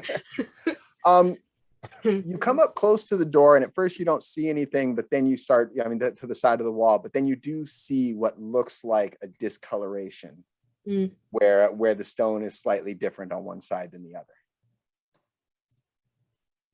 I'm going to touch it. Is anything... Your little mouse paw reaches up and touches it, and at that size, it just feels like solid stone. Okay. The one time I'm not playing a rogue yet, I'm trying to sneak. Okay. Reese will have a astounding shift of character and decide to go get backup. Okay. So you run back up and squirt to the bottom of the door? Mm-hmm. Okay. So while you're having that little incident, Drin, what are you doing? I'm just wandering. I'm gonna wander under the guise of like, oh, I'm trying to get a lay of the area. But really, I'm just gonna wander until I find a couple doors that had the little symbol that he didn't want us to go in. Okay, so are you going to wander through the top floor or go down to the to ground level? I was probably gonna go down to ground level. Okay, You go down to ground level, you go into the large hall, and there's 4 different hallways that go off of it. You explore the first, and it enters into a sitting area that has a bar, and there are several bottles there are several bottles of wine lined up on the shelves, but they look like none have been taken down in quite a while, like there's dust and cobwebs. And then there's also several chairs, several tables, nothing too exciting. You leave that room, you go over to the other side and to the hallway directly opposite that one. And you come into another room that has several statues similar to the ones you saw upstairs that are also in various states of disrepair. And it looks like they've just been pushed into this chamber. And then at the end of it, you do see a doorway which has that little rune painted into the corner of it. I look around. Is there anybody by me? No, not that you can tell. Cool. I'm going to walk over to the other side and I'm going to like see if I can peer through like a crack and see if there's anything on the other side of this door. No cracks that you could see through. Okay. I'm deciding if I want to be really dumb or not. Yeah, being dumb is always great. I'm going to open the door and go inside. It's locked. Damn. Can I do anything about that?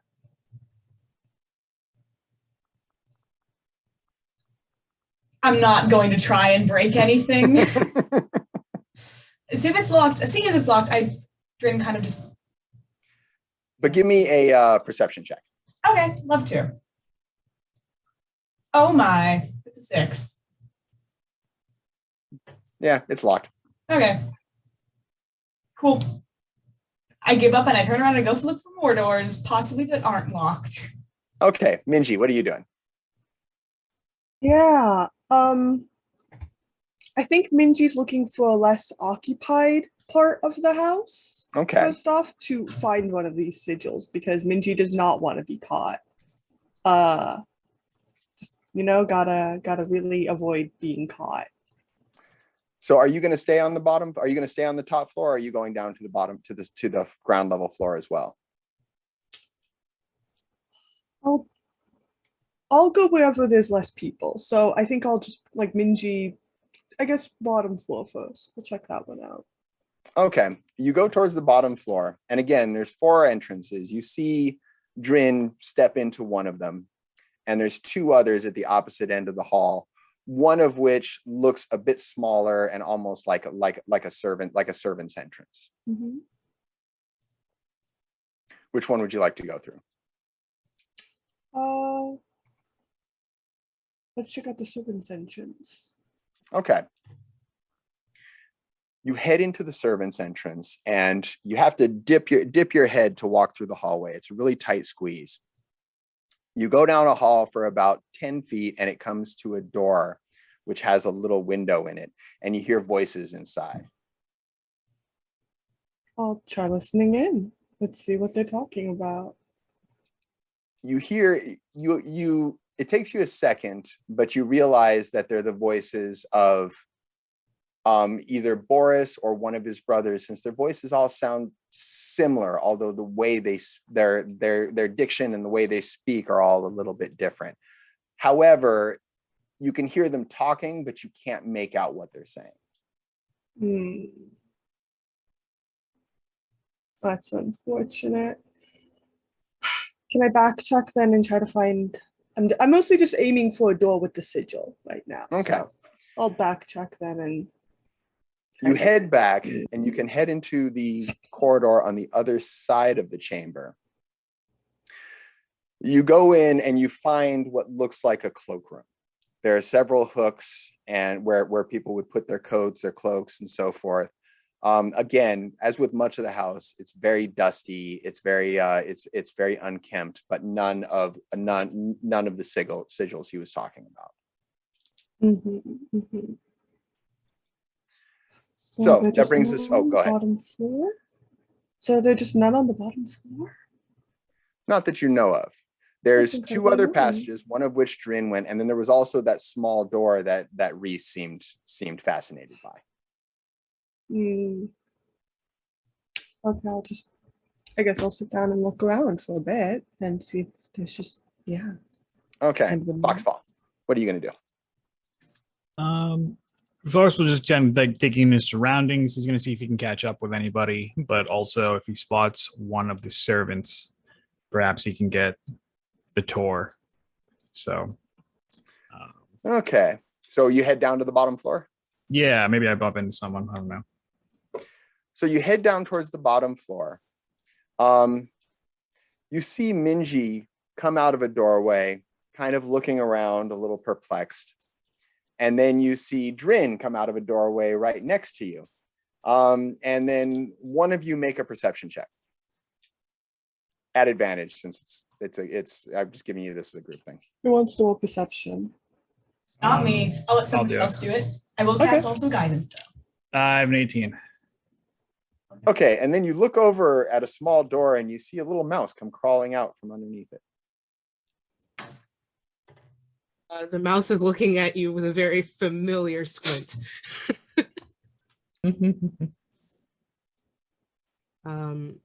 How would Reese get attention without losing a wild shape? I failed to think of Foxball, this. give me a quick insight check. Oh, sure. Oh, no, 4. Okay. Nothing doing there. Yep. Yeah, it's a mouse. And it seems to be looking at you, which is a little bit surprising because usually mice, if you do see them, you see them running away. Yeah. I will I'll scurry up to them and I'll do little circles and then I'll like start running back towards the door. Whether or not they know it's me, maybe they'll follow me. Okay, Drin and Minji, you can each give me a perception or insight check as well. Yeah, I was gonna say, can I? Oh my. It's a 10 from me. I have the eyes of the group and I've rendered myself And Minji? impossible to communicate. 5. So everyone's looking down at this mouse going, what? And the mouse is doing Turn around. circles. And You doing are just a very weird mouse. Like I'm doing paw gestures now. Like, The Air follow Force me. Army. Very weird mouse. he's trying to speak to me. I know it. Like pull on Drin, cat you legs, got anything the I right? can do. Even the vermin is curious. I don't want to burn a wild shape. It's gonna need it. I'm gonna like look down and I'm gonna pick the mouse up. I'm gonna start swinging my little paws. So the mouse doesn't resist you picking it up, but then it's just throwing its legs around going crazy. And then just What a kind very of aggressive mouse. just give up and just hang there. This is interesting. Hello, mouse. I'm gonna swing you around a little bit. I'll just kind of cling to your hand. Like, Oh. Hello. Foxfall, I'm going to give you one more insight check to try to figure All this right, out. let's do it. All right, now we're talking. I got an 18. Okay, I'm only giving you that because you're a ranger. Yeah, thank you. You suddenly recall Makari saying something about a druid. And then you think about druids and you're like, and it dawns on you that a lot of druids can take on animal shapes. I'm just going to put my face pretty close to it and see if I can lock eyes and say, just, I'm here. Reese, is that you? I'm gonna nod. Huh? And the little mouse kind of, even though it's being held by the scruff of its neck, its head twitches a bit. Yeah. All right. Well, this seems to be our missing party member. Perhaps delicately place her back on the ground. Oh, hello. I'll also wave and then continue like my airport gestures, like just follow. What do you? So are you, so which direction are you trying to direct them to? I'm trying to take them back to the door I found to see if they can interact with that weird wall. Okay. While I can still take advantage of being this size, basically. Mm-hmm. So you head back to the first door, which was locked, the one you crawled Yeah. under. You crawled under. Okay, so she leads you back to a door, and you try the door and it's locked. Hmm. And then you see the mouse scurry underneath the door. And I'll just wait on the other side until they figure out how to get through it because I can't help. Okay. Does the door seem magical? Not that you can tell. I mean, there's no obvious signs. Okay.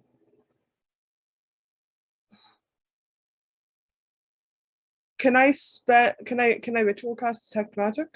It'll take me like 10 minutes, but If you want to, keeping in mind that someone may pass by and see you sitting cross-legged chanting, or at least focusing. That's true. Do any of you know how to get through a door? No, Minju is just like, do any of you know how to get through a door? That's all. I'm gonna snoop around and see if I can spot like a key or anything like that. Maybe on the top of the door jamb or nearby hidden. I don't know. I don't want to crack this door unless I have to. Nothing that you can find. I'll get down on my knees and I'll whisper. I'll try and like hiss through the bottom of the door towards Reese. I'll say, Reese, can you climb up the other side of the door and open it from your side? I realized I muted myself. Can I do that? You look up, and it's got a bar that's set in there. It's not super heavy, but it is pretty heavy for a mouse. For a mouse. I'm like so determined to not lose this mouse shape. If I give you some rope, could you like tie it? I know that you have mouse hands, but if I like feed you some rope, could you like carry it up there and then tie or like throw it? I don't know. You're a mouse. Do I think I could do that? Oh wait, I have mage hand. An unseen servant. That'll do it. Yeah, there we go. Okay, Yeah. keeping in mind though, how is Reese going to communicate as to, because you can't really see what you're doing with your mage hand, right? Right. That's true, but mage hand weirdly enough does not say you need to see anything. Doesn't. That seems suspicious. No. It does. Okay, I will let you fumble around with mage hand for a while. I can also ritual cast unseen servant until it opened the door. You could make it appear on the other side. It does not say anything about where Line I of can and sight. cannot make it appear. Okay, I'll go with that. I'll kind of, are you going to do unseen servant or a mage hand? I'll do unseen servant. Okay. I was going to say I had an idea with mage hand, but do No, that yeah. one. If I do unseen servant, I ritual can. casting this. That will take 10 minutes. Yeah. I'll burn the spell slot. It's fine. Actually, no, I can't burn the spell slot. It has to be ritual cast because I don't have it otherwise. I have it as ritual. You could try mage hand again. See if Let's that works. take a gamble at mage hand first. Then, if that doesn't work, then If you I'll- do mage hand, what I was going to say, I would pop back out under the door and like try to pop back, like have the hand follow me under the door the way I went in because it's a spectral hand. And then I'm going to do some creative mousing to see if we can get it to open. Okay, so let's do mouse curious, charades. I'm curious about how this is going to happen. So I'll go ahead and take you that far. You do the mage hand slips under the door. Now, what's this curious mousing that you're going to do? Okay, so in theory, all right, we're going out on a limb here. But you know when you like drop something underneath like the couch or like behind a bed, and you have to like feel around for it, you can't actually stick your head under. I'm gonna try to like bump the hand because it's spectral, but I think it's so corporeal. So I'm gonna try to like bump the hand into place. Like just keep jumping until it's high up, like that kind of thing, and just bat it around until it's on the latch, and hopefully then squeeze back under the door and give like a mouse thumbs up. All right, Minji, I'm going to give you a investigation check. Okay. Investigation is something I am better at because it's intelligence. Hopefully I don't flub this. I will burn the first of my 2 portents because otherwise it's going to be only a 13. I don't think that's far enough. So I'll burn the first of my 2 portents, and that bumps it up to a 17. Okay. You feel around, you manage to figure out it's a bar, and you push the bar out of place, and you're able to open the door. I will then lead them to the weird wall and If mimic we weren't on a pushing time it. crunch, I might have tortured you more with that. But okay, door slides open, and there's a stairway leading down. I'm gonna tour guide them The down mouse to starts the wall. heading down, Let's go. and then the mouse stops by a wall. But the stairway does continue beyond where the mouse stops. Something interesting about this wall. Do you want to Gesture try an pushing investigate on the wall? I'm going to turn and I'm going to say, Minji, can you see if there's anything weird with this wall? Please? And I will cast guidance. Okay. Can I try to make an Arcana check on the wall? I'll give you an investigation check on the wall first. Okay. There's nothing obviously arcane about it that stands out to you. Okay. Get the attitude board of it. That is 22. Okay, so after a little bit of investigation, you find the same spot along the side of the door, and you kind of move it and maneuver it, and eventually you figure out a way to where if you push at the bottom of it, it slides in, and then the whole thing snaps up, and then it slides sideways and reveals a passageway on the other side, which goes in both directions. But it's a very narrow passageway, and only you could. I mean, 2 people might be able to pass each other in the hallway, but if Minji's one of them, that ain't gonna happen. So basically, you could get in that passageway, but you will fill the entire hallway.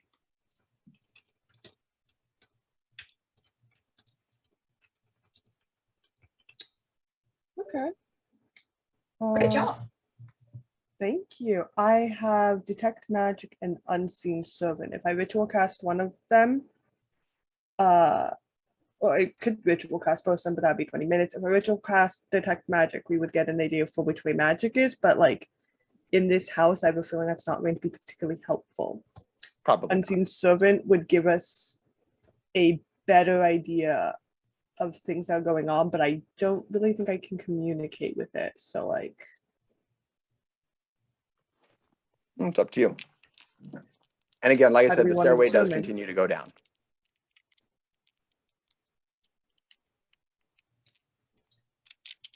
So if we have to close this door behind us, it's pitch black in here. Yes. I'm human. Oh no! whoops, it sucks to be you. That's all I gotta say. Actually, wait. I'm not human, but I don't have dark vision because. So there's 2 of you. You'd be stumbling in the dark. I have dark vision. Okay, I'm gonna just drop wild shape. Oh, I'm gonna do it, and I have light as a cantrip. Oh. Okay. So you see the mouse expand and mutate and slowly form into Reese with a very annoyed expression on her face. Hi, glad we were able to figure that out. Hello. I will cast light on, I don't know. I don't really have anything small that I carry that would be unobstructive. And if I need to transform again, so if anybody has anything they'd offer, I'll like hold my glowing hands out to put light on something. I should have something I can just give you. Minji will produce a dagger. I'm also remembering I have a torch in this, but we're not going to produce the torch. I'll just produce the dagger and hand that to you. Okay, so I'll touch the dagger then, and it'll start to glow. So I'm just gonna kind of info dump the weird ghost girl that I saw earlier, that she went through the passage. She phased through the wall there, but like there's a passageway, and that I didn't go downstairs yet. Okay. So Reese tells you about a weird girl that faded through this passageway, and that that she hasn't explored the passage itself, and there's also the stairway going down. So which way would you like to head?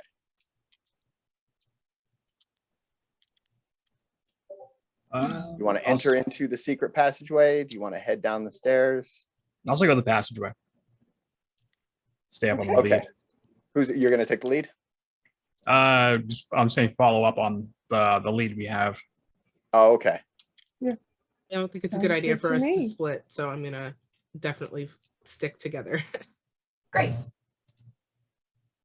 I Okay, suggest so someone that can see goes first. you're going right or left? Is left the passageway? Basically, the passageway runs parallel to the stairs. So once you open the door, you can go either right or left down the passageway. Ooh. And it seems to have a gentle curve to it, like it's going to end up circling. Hmm. Is it particularly dusty down here or anything like that? It is, but you can also tell that there's been traffic through this passage. Right. Trying to see if my tracking would help at all. What would you roll for tracking? Would that be a survival? Probably. What's that? Probably. Either that or investigation, whichever one you'd like. Give me an investigation. Again, I'm used to older editions where all these things were defined. Yeah. Dirty 20. Dirty 20. You look at you find footprints which would match a teenage girl's, like what Reese described. But you also find some other footprints which look to be feline in nature. Good thing we're not on a mouse anymore. All right, so I'm just gonna kind of like look back. I assume I just took lead at this point. Yeah. So I'm gonna look back and do some kind of like hand signals and show that the direction where I think the girl went. Okay. The tracks go in both directions. It looks as if both sets of tracks have been back and forth through this passage at different times. So there isn't a particular direction one way or the other that seems more prominent. Oh, great. All right. Have, Right or left? have we seen any cats at all since we've got here? No. Okay. And they're larger than a normal house cat. Oh, joy. They're good, I don't know, good What? 2-3 inches across. Oh, A big boy. I see. Big friend. I vote left. Yeah, let's go left. Why not? Okay. So you go left. Foxfall's taking the lead. Who's second? I'll go second. Drin is second. I'll take up the rear because I can see. Okay. So can Minji's in see as well. between you and Drin, and you can't see much past Minji. Minji's filling the whole passageway. So you start rounding around. You get to about 20 feet, and you see a small grate off to the right, and there's a dim light coming from the grate. It's just like little steel bars. Maybe the grate's about 1 foot by half a foot, with small little bars. But there's a bit of light illuminating from it. I'm gonna kneel down to see what I can see. So you look down and you see what appears to be a small cell. And there's a bench. There's a bowl set off to the side with some sort of gruel that was in it, but it's empty now. And you see a figure dressed in rags sitting on the chair, on the bench, arms folded in, just rocking back and forth. Looks to be male, you think probably human, and has absolutely no hair. I mean, not even stubble, just no hair whatsoever. Gonna look back at the party, kind of like shoot them a strange, like bewildered kind of gaze, and just like mouth at this person. Does it look like one of the helper type people? No, it doesn't bear any resemblance to the brothers. Oh boy. Yeah, I'm just gonna look back and shrug. I'll look at Drin. Just any And ideas? Drin, you glance down and see the same thing. Does it look like Markari? No. Didn't think so. You can't clearly see his features, but he looks a bit taller, a bit more gaunt, darker skin. And just everything about the shape of him, he doesn't look exactly the same. Gotcha. And again, he's just sitting there, arms folded, rocking back and forth. Interesting. I give Foxful a shrug. And the illumination on the walls, there seems to be what you can't quite make it out. It's almost like a slime that's on the walls that's giving off this little bit of a glow. Cool. Have I ever seen anything like that before? Like, does that seem like something that would naturally occur, or did somebody make some goop? Give me an insight check. It's going to be a tough one. Made the goop. That's probably not going to do it. That's a 16. Yeah, nothing jumps out at you. Okay. I vote we go right. At least Well, the passage continues. This was just the grate was just along the side of it. We can always circle back. Sure. So you keep going down the passage, and you go down what feels like you've now, if there was a circle, you feel like you've gone half of the circumference of the circle, and you see another one of those grates.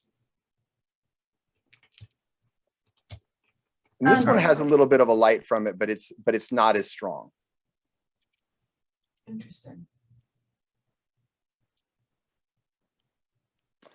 When you look in, the first thing that happens, well, actually, before you look in, you start approaching to look in, and you get this rancid smell, like the smell of raw sewage.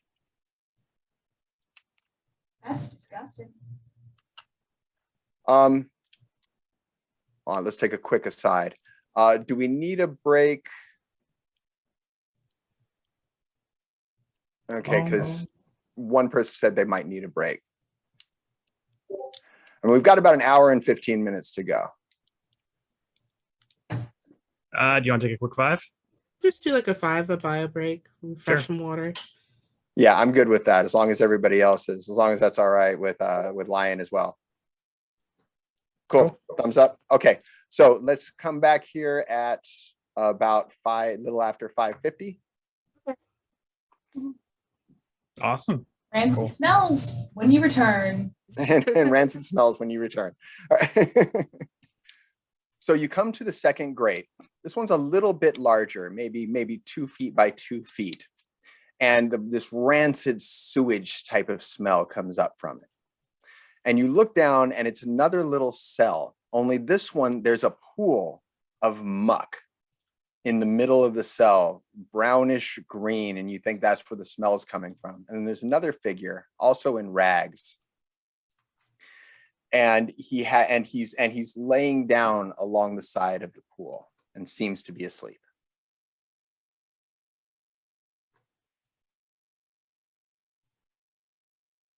I'm gonna keep us going. This smells awful. Yeah. Okay, so you pass this one by, and you come around you circle around to what would be the 270-degree mark of a circle, and that's what it feels like. It feels like this whole passage is one long circle. And as you're approaching, you round a bend, and you see another one of those grates, but you see a little girl kneeling down in front of it. Not a little girl, but a teenage girl. And Reese, you recognize her as the figure you saw earlier. And she looks up at you quizzically. She says, "Are you going to let them go?"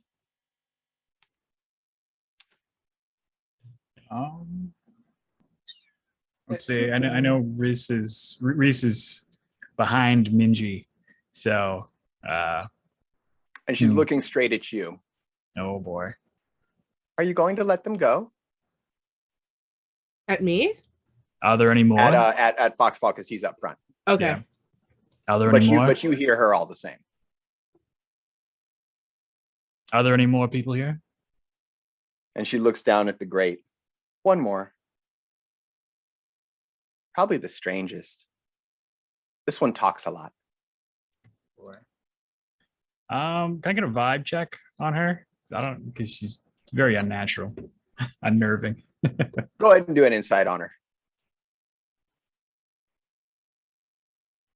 I have a 14.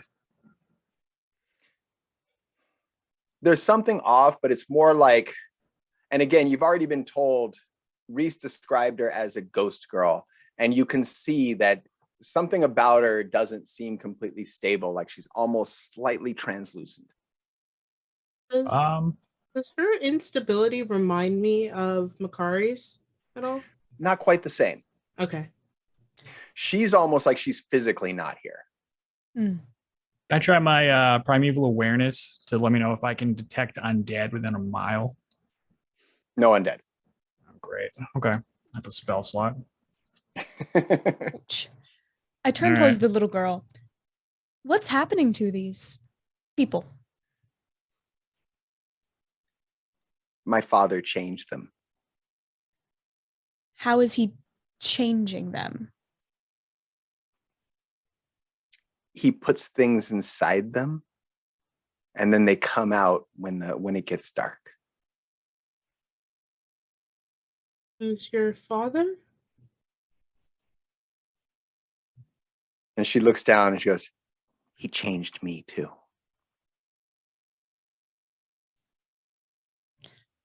But he She look doesn't like- keep me in a room. Did she look He like lets me run Makari? loose. Now that she says that, yeah, you can see a little bit of a resemblance. So he set us up. Well, we're still doing what we're supposed to do, right? And then she waves you over. And she says, this one's really interesting. I'll shuffle over. I'll see what she's pointing at. Yeah, I'm And gonna you let glance- my hand go to my weapon, but I'm gonna come closer as well. You glance down, and again, there's another cell. This one looks like there's scratch marks everywhere along the wall. And there is a female figure, and she's in the middle of the room. She's also bald and completely in rags. And she's sitting in the room cross-legged, and she's kind of rolling back and forth, and she's mumbling, blah, blah, blah, blah, blah, blah, blah, blah, blah, blah, blah. And then the girl who's now right next to you says, see, she does that all the time. And you should see when she changes. When she changes, like at night? Yeah. It's almost night now. You wait for a couple of more minutes, you might see it. Do So we at want night, to do they- see it? Say again? But no, my comment wasn't important. Oh, okay. At night, do they open the do they let them out? Do they open the doors? Oh, no. Oh. No, not So- for them. I get to go out Okay. Do you change at night? sometimes. Cool. Yeah. I look over to Foxful and Reese and I give them like a Hmm. and then Drin turns back to little girl. So who else do they let out at night? Oh, all of the hounds. The You met the hound- hounds, didn't you? No, would you mind showing us the hounds? We'd have to go outside. Yeah, we can go outside. Yeah, let's. And then let's right go after that, outside. right after you hear that from the grate, you hear the voice of the woman who starts going. She's like, uh-oh. And she looks down and you glance and you see that the woman's head is starting to distort and it's starting to twist in different directions and shift. And then you see a little pocket on the side of her skull open and you see a mouth come out. And my. you start hearing all these voices. Who's closest to the grate? Yeah, probably me. Oh my. Make a. Sorry, I have to wear my. I didn't want to put on my glasses, but these cards, the writing is so small. Make a wisdom saving throw. Oh boy. This one. Okay, 16.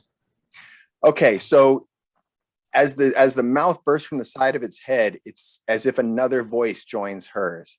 And then you hear 4 or 5 more voices, and they're all seem to be assaulting your brain from different directions, and it feels disoriented, and you feel almost a little bit dizzy, and it forces you to kind of stumble back down the passageway, but you're able to shake your head clear of it.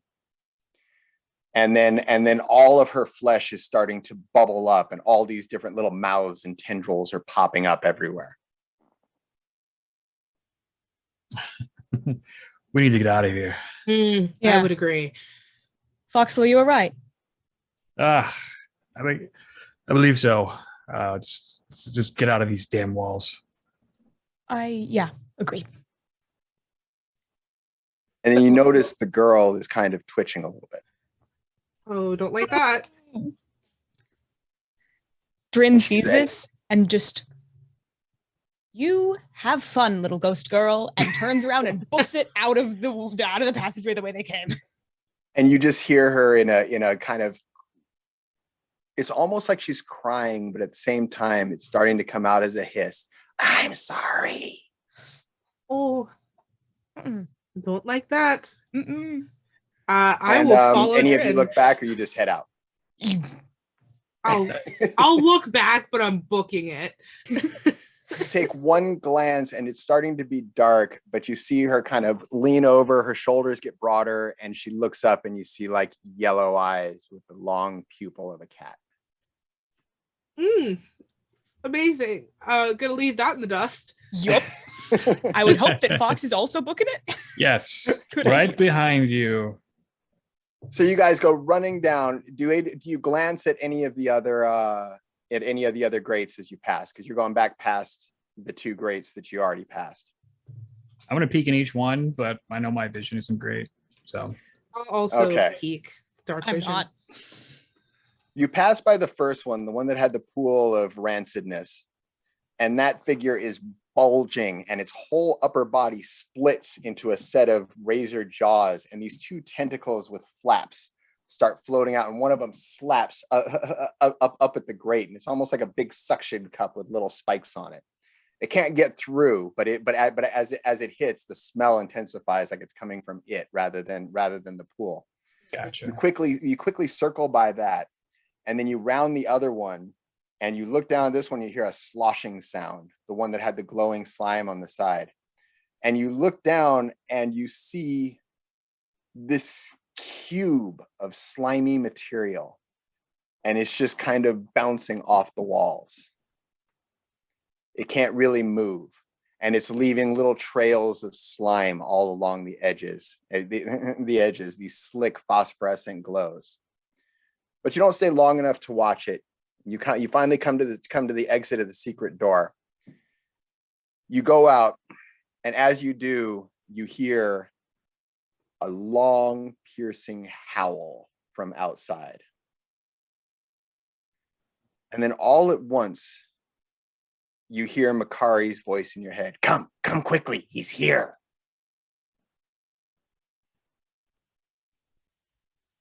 Don't like this.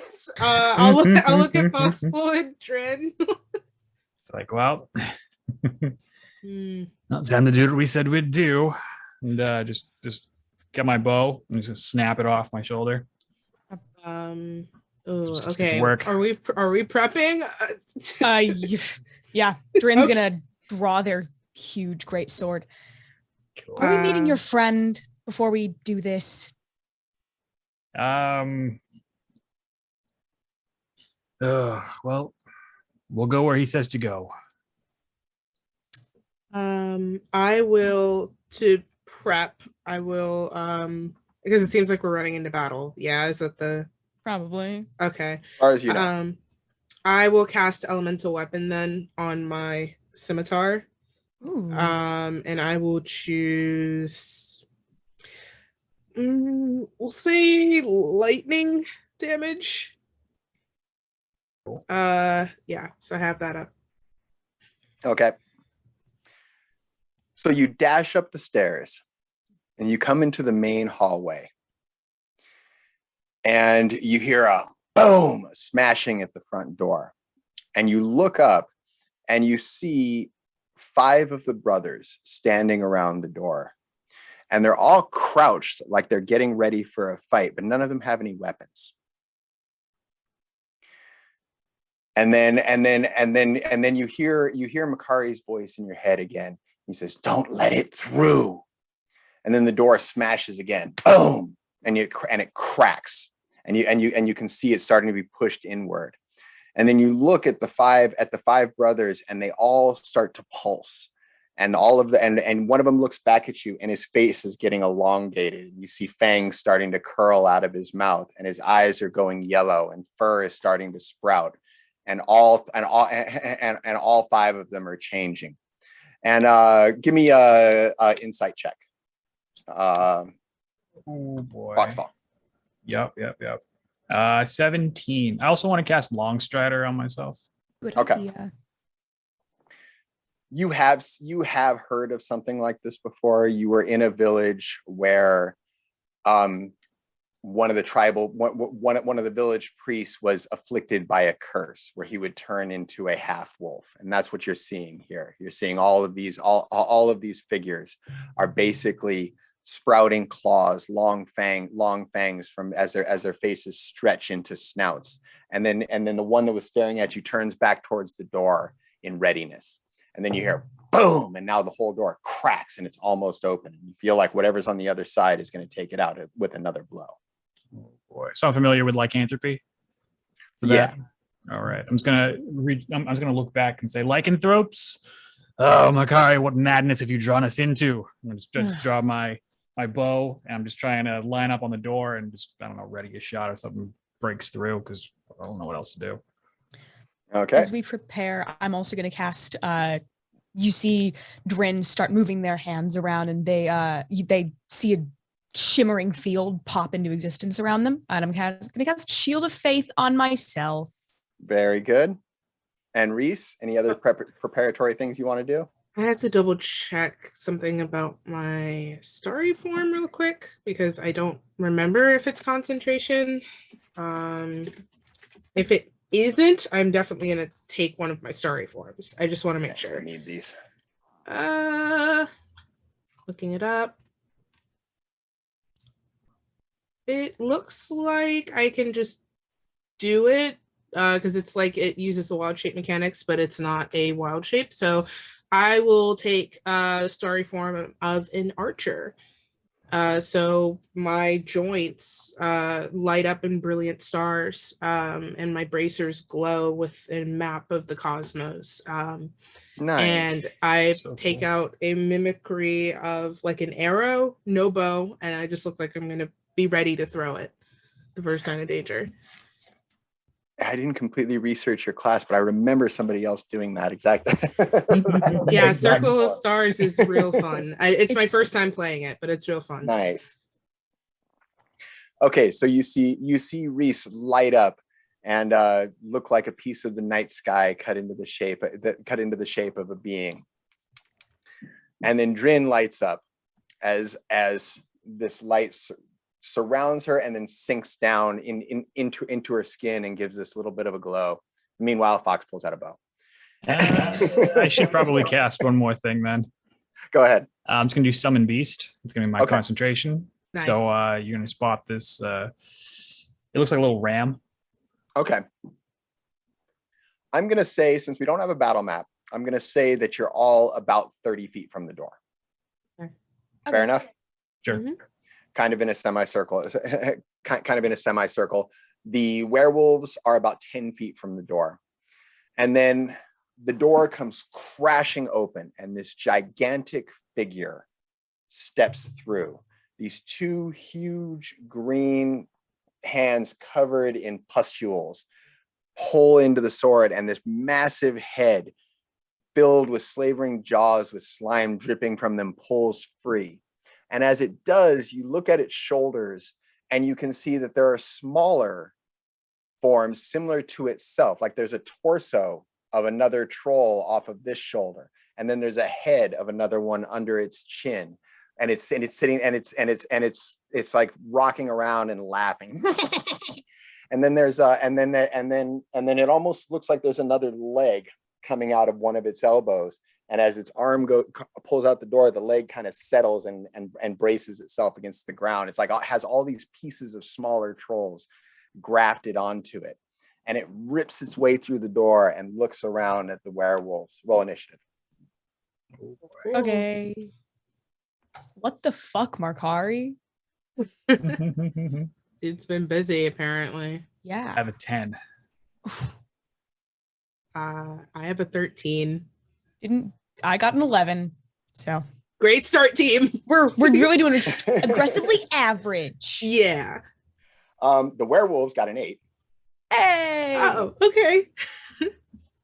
And the troll got an 18. Oh no. Okay. Okay. Okay. Oh.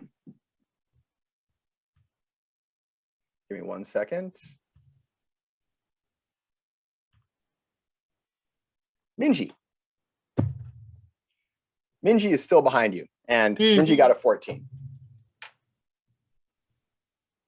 Cool. Okay, so the troll is going to go first. It is going to look around at the wolves. It leaps right in the middle of it, and all of its limbs just start thrashing in every direction. And what is their dexterity? First one fails, fails, fails, fails, fails. Oh, God. Okay. And it just, and you just, it's almost like a mist of blood as its claws thrash around in every direction. And you just see pieces of these wolves flying all over the place as it literally tears all 5 of them apart and around. And that makes it Minji's turn. And Minji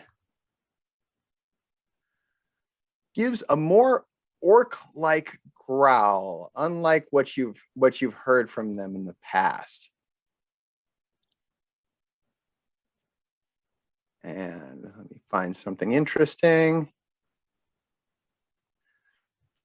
And you hear them say, "Stand back." Okay. I will stand back. And a ball of fire forms in her hand, and they fling it at the creature. Fireball. Oh yeah. Always the answer. Always. Uh-huh. Where would we be without fireball? Nowhere. Exactly. Exactly. All right. Let's see how much this is going to do.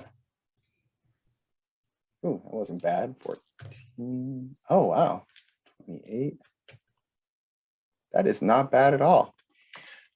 Okay, so the fireball blasts the creature, and you hear it shriek with rage, and you smell the smell of burning putrid flesh, and it shakes its head and it stares up, and the entire side, the entire side of the door is blackened.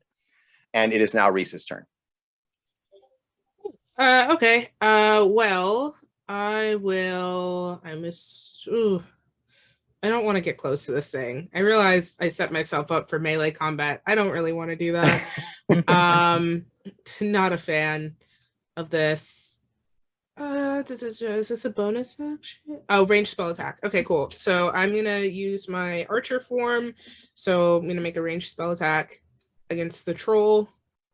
It's within 60 feet of me, right? Yes, it is. Cool. You step back a little bit, so I would say it's at 35 feet right now. I assume a 22 hits? Yes, I believe it does. Okay, cool. So that's going to do 8 plus... That's 12 radiant damage. 12 radiant, okay. Yep. And let me just double check if I have a bonus action. I don't believe I do. Is guiding bolts in action, I think. I just want to double check. I think so. I'm not positive. Let me double check. Yeah, it's in action. So I will just kind of position myself then to be be able to defend my comrades if necessary. But I'll say that's my turn. And that's going to make it Drin's turn. Right. So the first thing I'm going to do is I'm going to stare at this mass of flesh. And then you hear underneath Drin's breath, they just whisper, "You're standing in my way." And I'm going to I'm going to use my channel divinity to activate my vow of enmity. They are so cool. I love Vengeance Paladins. I've read them, but I can't remember exactly what that does. I'm going to tell you what it does. So I have chosen this creature. Well, first I'm going to do is I'm going to run 10 feet up to 20 feet up to it. And then now that I'm within range, I have created this creature to be my more or less enemy. And so I gain advantage on attack rolls against it for 1 minute or until it drops to 0 HP or falls unconscious. Nice. Yep. All right. And then what? And then I'm going to smack it with my great sword as a paladin does. So I'm going to take 2 attacks against it. You're going to use the rest of your movement to get close enough. Yep. Okay. Up into melee with this bad boy. And then I'm going to take 2 greatsword attacks against whatever abomination this buddy boy is. Have at it. And these are going to be at advantage. So the first one with advantage is a 26. That's going to hit. And so let me roll some damage for that one. Now, That is your attack considered magical? No, I don't think so. I think it's just an attack. Got it. Damn, unfortunate. Okay. For damage, that is 15 though. Okay. And then the second one is an 18 to hit. That will hit. Great. I rolled a 2 and an 11, but I've got a pretty good attack. And then the damage for that one's going to be, I rolled significantly worse. 9 damage for that. And any kind of smite action going on? I'm going to hold back on the smites temporarily. Okay. I'm going to try and crit. That will make it Foxfall's turn. All right. So I have my my little spirit. It's going to stand beside Drin to offer some additional target, and I'm not going to give it a command so that it automatically uses like the dodge action. Okay. I, on the other hand, for a bonus action, will cast Hunter's Mark. Nice. And yeah. So let's see. That'll be 3 damage for that. I'm just trying to just looking up again how that works. Until the spell ends, you deal an extra 1d6 damage on target whenever you hit with a weapon attack. So let's fire off this bow. Okay. Yes. So Fox will just. Yep. This monster is considered giant, so I believe you get bonuses for that as well. Yeah. Yep. So let's see here. Yeah, Foxfall's just his hands are just a blur. This is his thing, his instincts. So first attack here, a 14 to hit. That is gonna just miss. All right. Second one, much better. 22. That will hit. 4 damage total plus the 3 from the Hunter's Mark. Got it. Okay, so you fire off 2 arrows, 2 arrows in quick succession. The first one passes through the edge of its flesh and doesn't seem it rips off a little bit of putrefaction, but doesn't seem to do much of effect. The other one sinks into its shoulder and seems to at least make it twitch a little bit. And that will bring us to, that'll be the end of the round. The werewolves are all dead, so they're doing nothing. And that brings us to the top of round 2. And I need to make one more little roll. Okay. Okay, so it's going to be the troll's turn. Yay. Now, it looks down. It looks down on Drin and growls savagely, and the first claw comes down on you. Okay. For a 26. That's gonna hit. Yep. Okay. And that is gonna do. I don't like this number. Another 6-sided. Don't have enough 6-sided. All right. That's a 7, 13 points of damage. Okay. The Ouch. second claw, the monster will swipe at your servant. What's its armor class? 13, but it has disadvantage. Disadvantage. Got it. Disadvantage is not going to help. It's still going to get a 23. So that's going to be 15 points of damage. All right, just double checking max health here. No, it's still good. Not looking good, but it's got 5 health left. All right, and its jaws are going to snap out and try to bite it in half. Sure. Disadvantage Will continues. also be at disadvantage. That's still a disadvantage, am I right? Yeah, it's dodge action. Ooh. And its armor class was 13? Yes. All right, so the bite snaps empty air as the wolf kind of limps off to the side and barely avoids it. It swings its claw in a backhand and tries to get at Drin. And that's going to be a 23. Does that hit? Me? Yes. Yeah, that's definitely gonna hit. My AC is 20 right Okay, now. I wasn't sure if the Shield of Faith would bring it up to My where- AC, yeah, no, it's 20 right now. Okay. That's going to be 19 points of damage. 19? Yep. I thought the werewolf was on our side. What? And then with its last attack, it slaps its claw down on the wolf, which it senses is almost gone. And with the disadvantage, it is still going to hit with a 19. Yeah, that'll do it. And that's going to be This is the 13 troll points of attacking? damage. All right. Yeah. But this was the troll. Yeah. When I said wolf, I was talking about foxholes. Gotcha. Yeah. The werewolves are gone. Yeah. Oh, okay. They're- I was they're- like, wow. Their bodies are decorating the walls. Oh, delightful. They're just gonna dissipate. Yeah, this particular type of troll has what it calls a whirlwind of claws, Oh boy. and it basically attacks everything everything within 10 feet of the troll has to make a DC 19 save or take 8d10 damage. My. Holy It's smokes. it's a brutal one. Yeah. Okay, so that is going to make it. I just thought I'd throw that fun fact in since we're coming near the end. That's going to make it Rye's turn.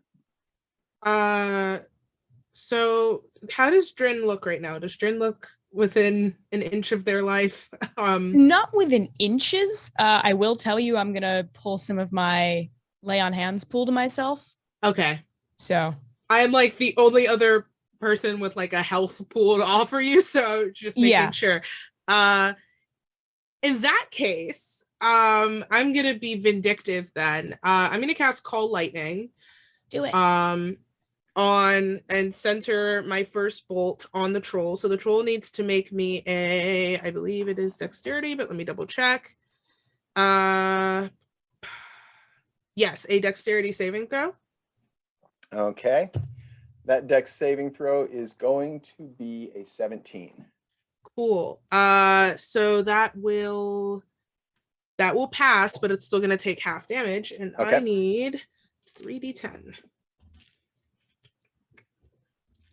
I love druids. Okay, so that's 9, 8, so 17, and 17 plus 6. I'm like so sick right now. 23. 23 points of lightning damage. Okay, and because of the saving throw, that's going to be 11. I also, to mechanically, because I forgot to say it, but I thought I'm dropping elemental weapon because Call Lightning's a concentration. Got it. That's my action.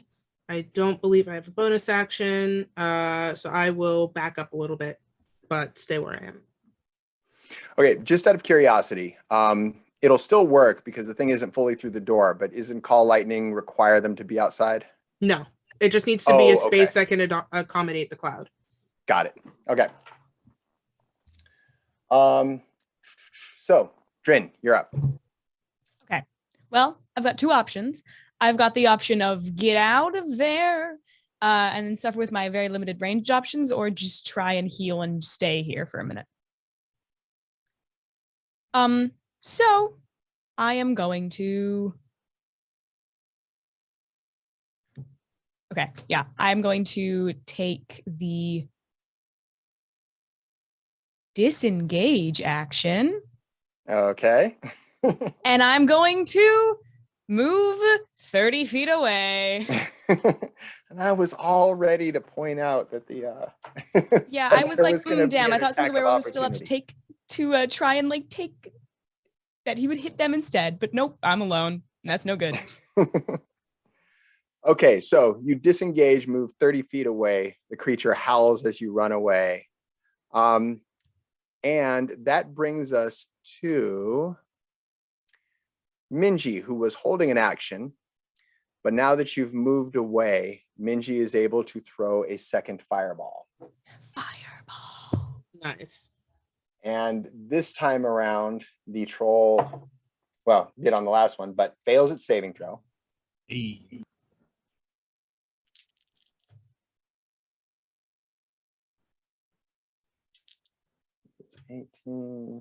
and takes 22 points of damage. Ooh, baby. And that makes it Foxfall's turn. All right. I'm gonna fire off 2 more arrows, and I imagine I'm on like the staircase. Can I? Yeah. And I'm just gonna start moving up, but I'm also going to start cursing at it in giant, and see if I can get its attention. At least distract it a bit from Drin, and just say, essentially, come and get me. And Your mother was a hamster. yeah. Oh, wait, that was vicious mockery. All right. Yeah, I don't get to use anything that great. All right, I got a 24 for the first hit. That's a hit. Let's see, that's 8 damage. I'll do the hunter's mark afterwards. Okay. Second shot. Oh, natural 20. Nice. I got a crit here. Nice. And that's for a total of 6. How do you want to handle crits? Is it just double damage? I usually like making them a little more intense. I like doing max damage plus your roll. So max what the dice would be. What dice are you rolling? That's a D8. So it's going to be 8 plus a D8. Okay, so 8 plus 6. And then whatever other bonuses. Yeah, it's 8 plus 6, and then whatever the first damage was, and then the 2 hunter's mark shots. Got it. So that would be total of, let's see, 3 on the first one, and 1 on the second. So an additional 4. Awesome. Okay, so your arrows plug into this thing, and it's definitely feeling it. It's like it had all those extra appendages attached to it and those extra troll bodies, and you've blown a couple of them literally off. And you see like there's a torso of a troll with an arm and a head, and it's hanging off to the side, but its jaws are still snapping as it's writhing around on the ground. And the creature definitely looks a little worse for the wear, but it's still moving forward. And then you hear, "No, you'll ruin everything." And you see Markari at the top of the stairs. And he's holding a staff in one hand, and he clutches the side of his head, and he's all, "I don't want to do this." And you notice his head is starting to pulse in weird directions. And he's opening up. As he does, he opens up his jaws, and his smile kind of splits. And you start seeing these 2 little tentacles start drifting down. And he sinks to one knee, and he's growling to himself. And that takes us to the top of the round. And it's the troll's turn. Drin, call even or odd. I did hit him with a crit after talking shit. Even. The troll leaps across the room after Minji Oh my. Oh, not Minji. Our squishy. and comes in. Oh God. Oh, With no. a natural 20 with the first claw. Oh boy. I'm gonna use my reaction. Uh-huh. I have a special thing with, I just dropped my D6. I'm gonna pick a different one. With Circle of Stars, where I can subtract a D6 from an attack roll. So I want to cancel that out, not make it a crit. Even Okay. if it does still hit. Yeah, I won't make you roll the d6 because it's still going to hit regardless. But that'll Well, that'll it's -6. I don't know. Yeah, what yeah. But Minji's. Minji's got a 12 armor class. Yeah. Wizards. Squishy. Okay, so the first one will not be a critical, and that will do, oh God, 16, 22 points of damage. The second claw also hits. Oh, ooh, that's actual, it's 3d6 plus 6. That was actual minimum damage. 3 ones in a row. 9 points of damage. That's got us up to 31. Claw number 3 is going to hit for another 16. So that's going to be 47. I don't think our hero is going to make it. No. A natural 1 on claw number 4. So that's going to be a miss. And then it snaps out with its bite and hits. And its bite does a d8, which unfortunately rolled an 8. Plus 6 is 14, plus 47. Minji is down. Yeah. But not so far as, I mean, Minji's into death saves. That's not surprising. No, not after all that. But at least it didn't get to turn around and use any extra attacks on you. Because it had the movement. It could make it to another target. That's going to make it, it would have been Minji's turn next. That's going to make it Rye's turn. I am what am I gonna do? These are the questions. Okay. Is it still, how far did it jump? It leapt 30 feet. 30 feet. So I mean, kind of leapt, bounded. I believe it's a radius for call lightning. Yeah, so it's still under my cloud. So I am gonna hit it with another lightning bolt. Okay. So I need another dexterity saving throw. Got it. This one was a 9. Okay, so that is a failure. So 3d10. That's pretty good. 7 and an 8, so that's 15 plus another 8 is 23. Awesome. Yeah, and then I do have a bonus action, which is healing hands, or healing word. So I will cast healing word on Minji. So Minji will regain 4 plus 7.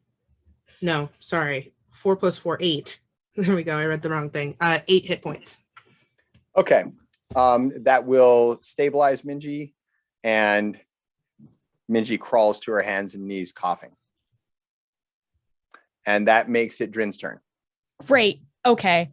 So since my Shield of Faith is not going to help me because I don't think it's ever going to roll below a 20, what I'm going to do is I'm going to, on my turn, first, Drin takes their hands and just clasps them around each other, and I'm going to use 25 of my lay on hands pool. Okay. Where is that card I'm looking for? On myself as my action. And then as a bonus action, I'm going to drop concentration on Shield of Faith, and I'm going to cast Hunter's Mark. And you see Drin throw a hand out and mark the large beast. The large beastie. The no good dude. Okay. And that's going to be my whole turn. It's still about 30 feet away from me, yes? Yes. Great. That's Actually, you were standing here. Minji was standing here. It went 30 feet towards Minji. So you're now maybe 10 to 20 feet away. You're about 15 feet away from it. I'm going to back up 15 feet. Okay. Fair enough. Although the only way to back up would be up the stairs towards the same place Foxfall is, because of the way the room is set up. Okay. Then I'll just stay where I'm at. Okay. That is going to make it Foxfall's turn. All right. We'll keep this going, and this the bow just turns sideways. Try another shot this way. Oh, wait, Okay. that's damage. I rolled the wrong thing. I'm looking at my spells. This is to hit. Let's see. 24. 24 will hit. Total of 8 on that one. Second shot. It's gonna whistle right through the room. 18 to hit. 18 is also going to hit. Great. Rolled an 8. Total of 11. And my hunter's marks. It's 4 and a 3. So these, you just keep seeing these darts just fly. It'll go pop, pop, pop. Yep. Little chunks of flesh are flying off here and there. Oh yeah, I'm turning it into a pincushion real quick. Nice. And then you've backed up just far enough. You suddenly look over your shoulder, and Makari has stepped up next to you. And now there are 4 tentacles that have floated that have come down where its mouth is, and his whole head is turned somewhat bulbous. And he has these big black eyes, and he narrows his eyebrows, and you see him look straight at the troll, and you can almost feel waves of force floating from Makari. And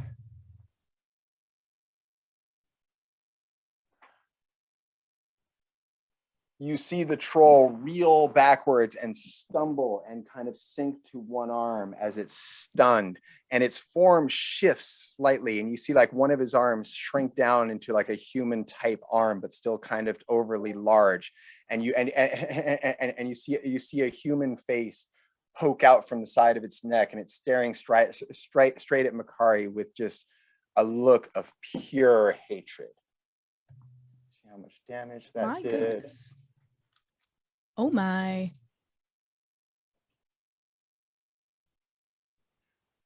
And that makes it a new round. The troll, let's see. It will be unable. Now, you do notice that the troll's flesh in other areas, since it was not hit by a fireball this last turn, is starting to stitch itself back together.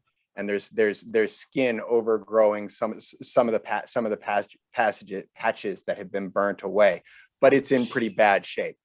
And at the end of its turn, it's going to attempt to make another saving throw, and it's still reeling. It still seems to be barely keeping itself together. And that makes it Drin's turn. Or no, that makes it Rye's turn. I'm gonna do another call lightning. So I Okay. need another dexterity saving throw. Sear right. them. Yeah, that's what I'm hoping. I feel like I'm doing a lot of damage every round, so I'm gonna keep doing it. Yeah. That is going to be 15. That I believe meets it, beats it, just Okay. passes. I'm rolling so good on this damage though. I'll take it. What'd you get? Nice. 14 and a 20. So 20 10. total? Yeah. Okay. Oh, shit. So another blast of lightning slams into it and it sinks down. And Minji, who has risen to their feet, trying to remember how many. Oh, I'll also do another healing word on Drin. Okay. So Drin will get back 4 plus, I believe it's 8 because I rolled another 4. So 8 hit points. Thank you. You're welcome. Okay, and just so I don't have to look it up, at 6th level, how many scorching rays does a wizard get? I will tell you in 2 seconds. I think it's 3. Well, It's it would be a 3rd level spell 3. slot. So you Well, get they're using a 2nd level spell slot. a 2nd And it's- level spell, then it's Yeah. It's 3. 3. Okay, so Minji raises their hand and points 3 fingers at the troll, and 3 lances of flaming light surge forward. The first one is going to hit with a 16. Second one, is going to hit with a natural 20. And then So the many third crits. one is going to hit with a 20. Okay, so the first one will Can I do use my damage.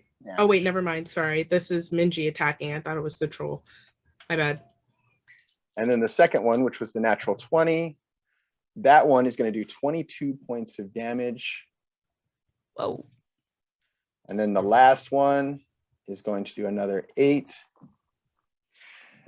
And so Minji raises their hand. 3 lances of light shoot out. One of them hits the troll in the torso and burns all the way through its body. It sinks a little lower. The second one hits it in the side of the head, comes out the side of its eye, and then the last one pierces its neck, and the creature finally falls flat and stops moving.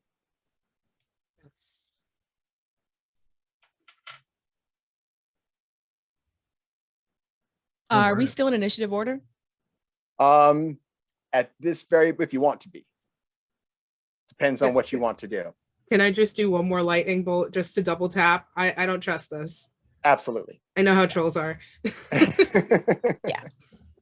So one more light. So Lai stands over it and just gives a quick growl. Another lightning bolt goes slam, and little pieces of the troll fly off. But it doesn't seem to be. But you can see now that its body is starting to dissolve. Okay. And as it's dissolving, it kind of peels back and compresses. And after a few moments, there is a horribly mutilated human body that is left where this troll once was.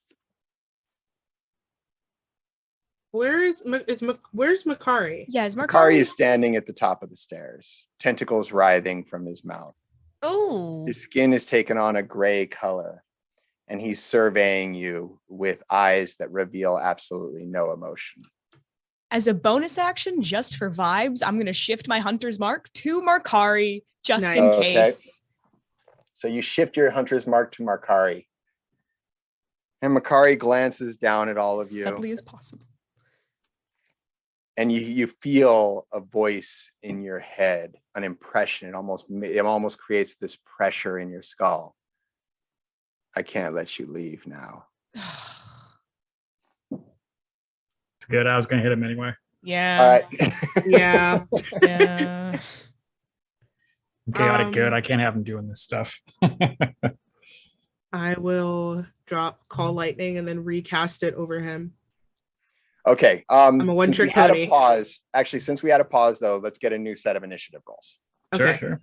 Maybe I'll roll worse. Did you roll better? Significantly better. I rolled a dirty 20. Nice, I did too. Nice. Oh my gosh, so many dirty 20s. I got an 18. So Oh, hey. We're 18? going so much better. Nice. look at us. And what do you got, Foxfall? Dirty 20, Dex 16. Yeah, no, you've got way higher decks than I do. It's all yours. Okay. And Nice. what's your dex, Rias? Reese. And Sorry, it's I keep wanting to say Rias because the way it's spelled. that's cool. What is my like just the score? Yeah, A 15. a 15. So plus Okay. 2. I need to ask because you tied with Makari. Yeah. Everybody's rolling high. But you are slightly better. So I thought Makari did really well with an 18, but apparently all of you passed them up. We're And, we're tired. We just want to get out of here. We're like, except for Minji. Minji did not roll as well. Oh. So Minji's lost. So Foxfall, you're first. All right. Given that I still have Long Strider on, I'm going to just bolt to put some distance between me and Makari. As I'm doing so, I'm going to glance over my shoulder, shift my Hunter's Mark, and just take some quick shots on the run. Okay, fire away. All right. Ooh, 25 to hit. 25 will hit. Total of 6 on that one. And gonna shift my weight on this one. 19, total of 27. That'll hit. And that's a 6. And my Hunter's Mark. So you did 6 on each? Is that what I did on the first one? I I forget. think so. Okay, yeah. So 12 then, and then Hunter's Mark, total of 6 as well. So 18. So 18 altogether. Mhm. Okay, so 2 arrows punch into him. Yeah. And that's going to make it Drin's turn. All right. So the first thing I'm going to do is I'm going to move my full movement 30 feet closer up the stairs towards him. Okay. And then I'm going to pull out a javelin and I'm going to try and launch it at him while I am still out of melee range. Okay, so are you trying to get into melee range? Or is the javelin a bonus action? How's this going to work? So I am. You're close enough where you can get 30 within. feet? You're close enough to get within melee range. Oh, then I'm just gonna do that. I thought I was far. I was too far away. Great, Yeah. You were at the base of the stairs. He came out Mhm. from the top. He's no more than 20 feet up from you. Great. Then I will move 20 feet up towards him, and instead of Okay. throwing a javelin, I'm going to attack him. Okay. Question. Yes. Is he like backed up against anything? What I'm trying to see is there any way that I could get flanking with like a wall or something? Probably not. No, there's an open doorway Right. behind him. He basically Okay, came in, open doorway, came in got through it. the doorway. Great. Then I'm just gonna slash twice with my greatsword. Okay. Have at The it. first one is going to be a 17 to hit. That will hit. Great. And the second one is going to be a 21 to hit. That will also hit. Great. So I'm gonna roll. Max damage. That's gonna be 16, and I'm gonna for the first attack, and then for the second one, that's 11 damage, and I'm going Nice. to as a bonus action cast Thunderous Smite. Alrighty. So that's going to be an extra. Oh my, that's hiding. I rolled almost minimum damage, 2d6 thunder damage, but he does have to make a strength saving throw or be thrown 10 feet away from me and knocked prone. On his strength saving throw, it's a 17. That's gonna meet it. Yeah. Okay, My so strength you saving's did 14. you only did 2 points of damage on that one? 3.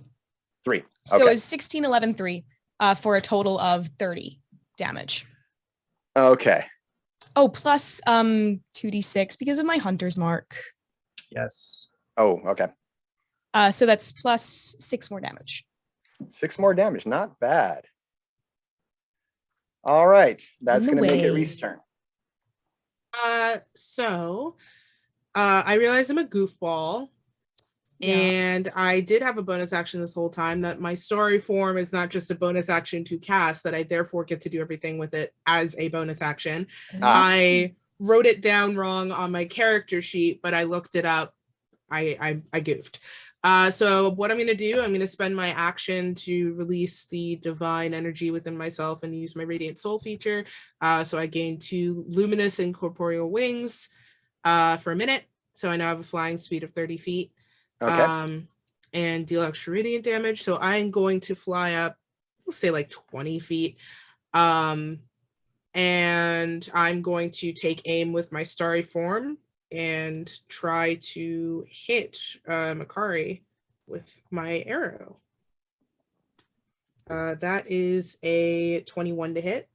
That will hit.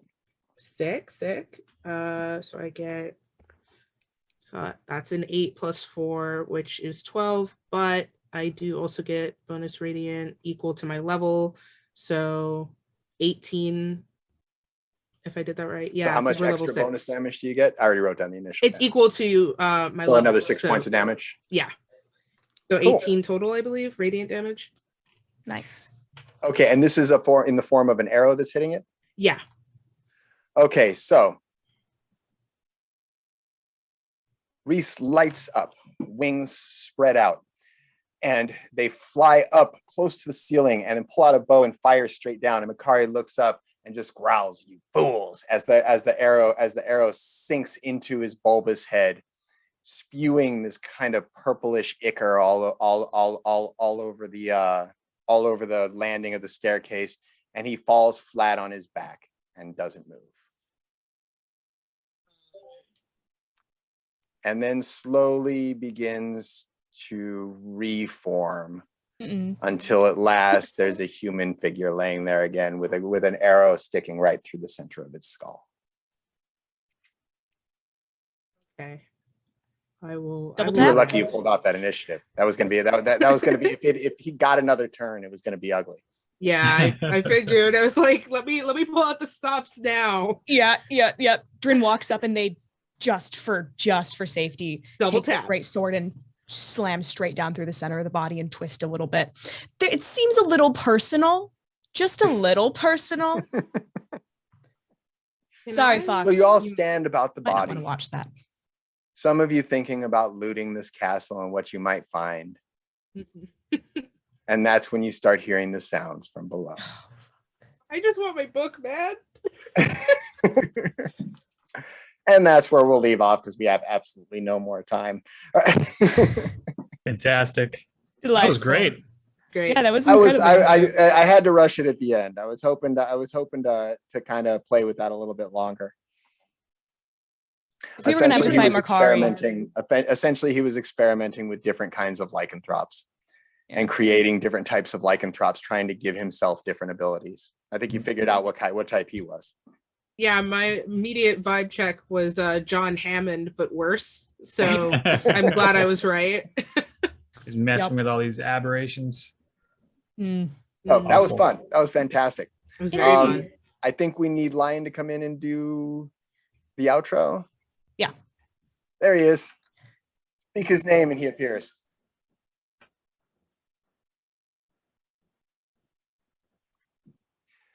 Hi, I'm Brian Henry. You can find me at D20 Tales. We have episodes that release every Friday on YouTube.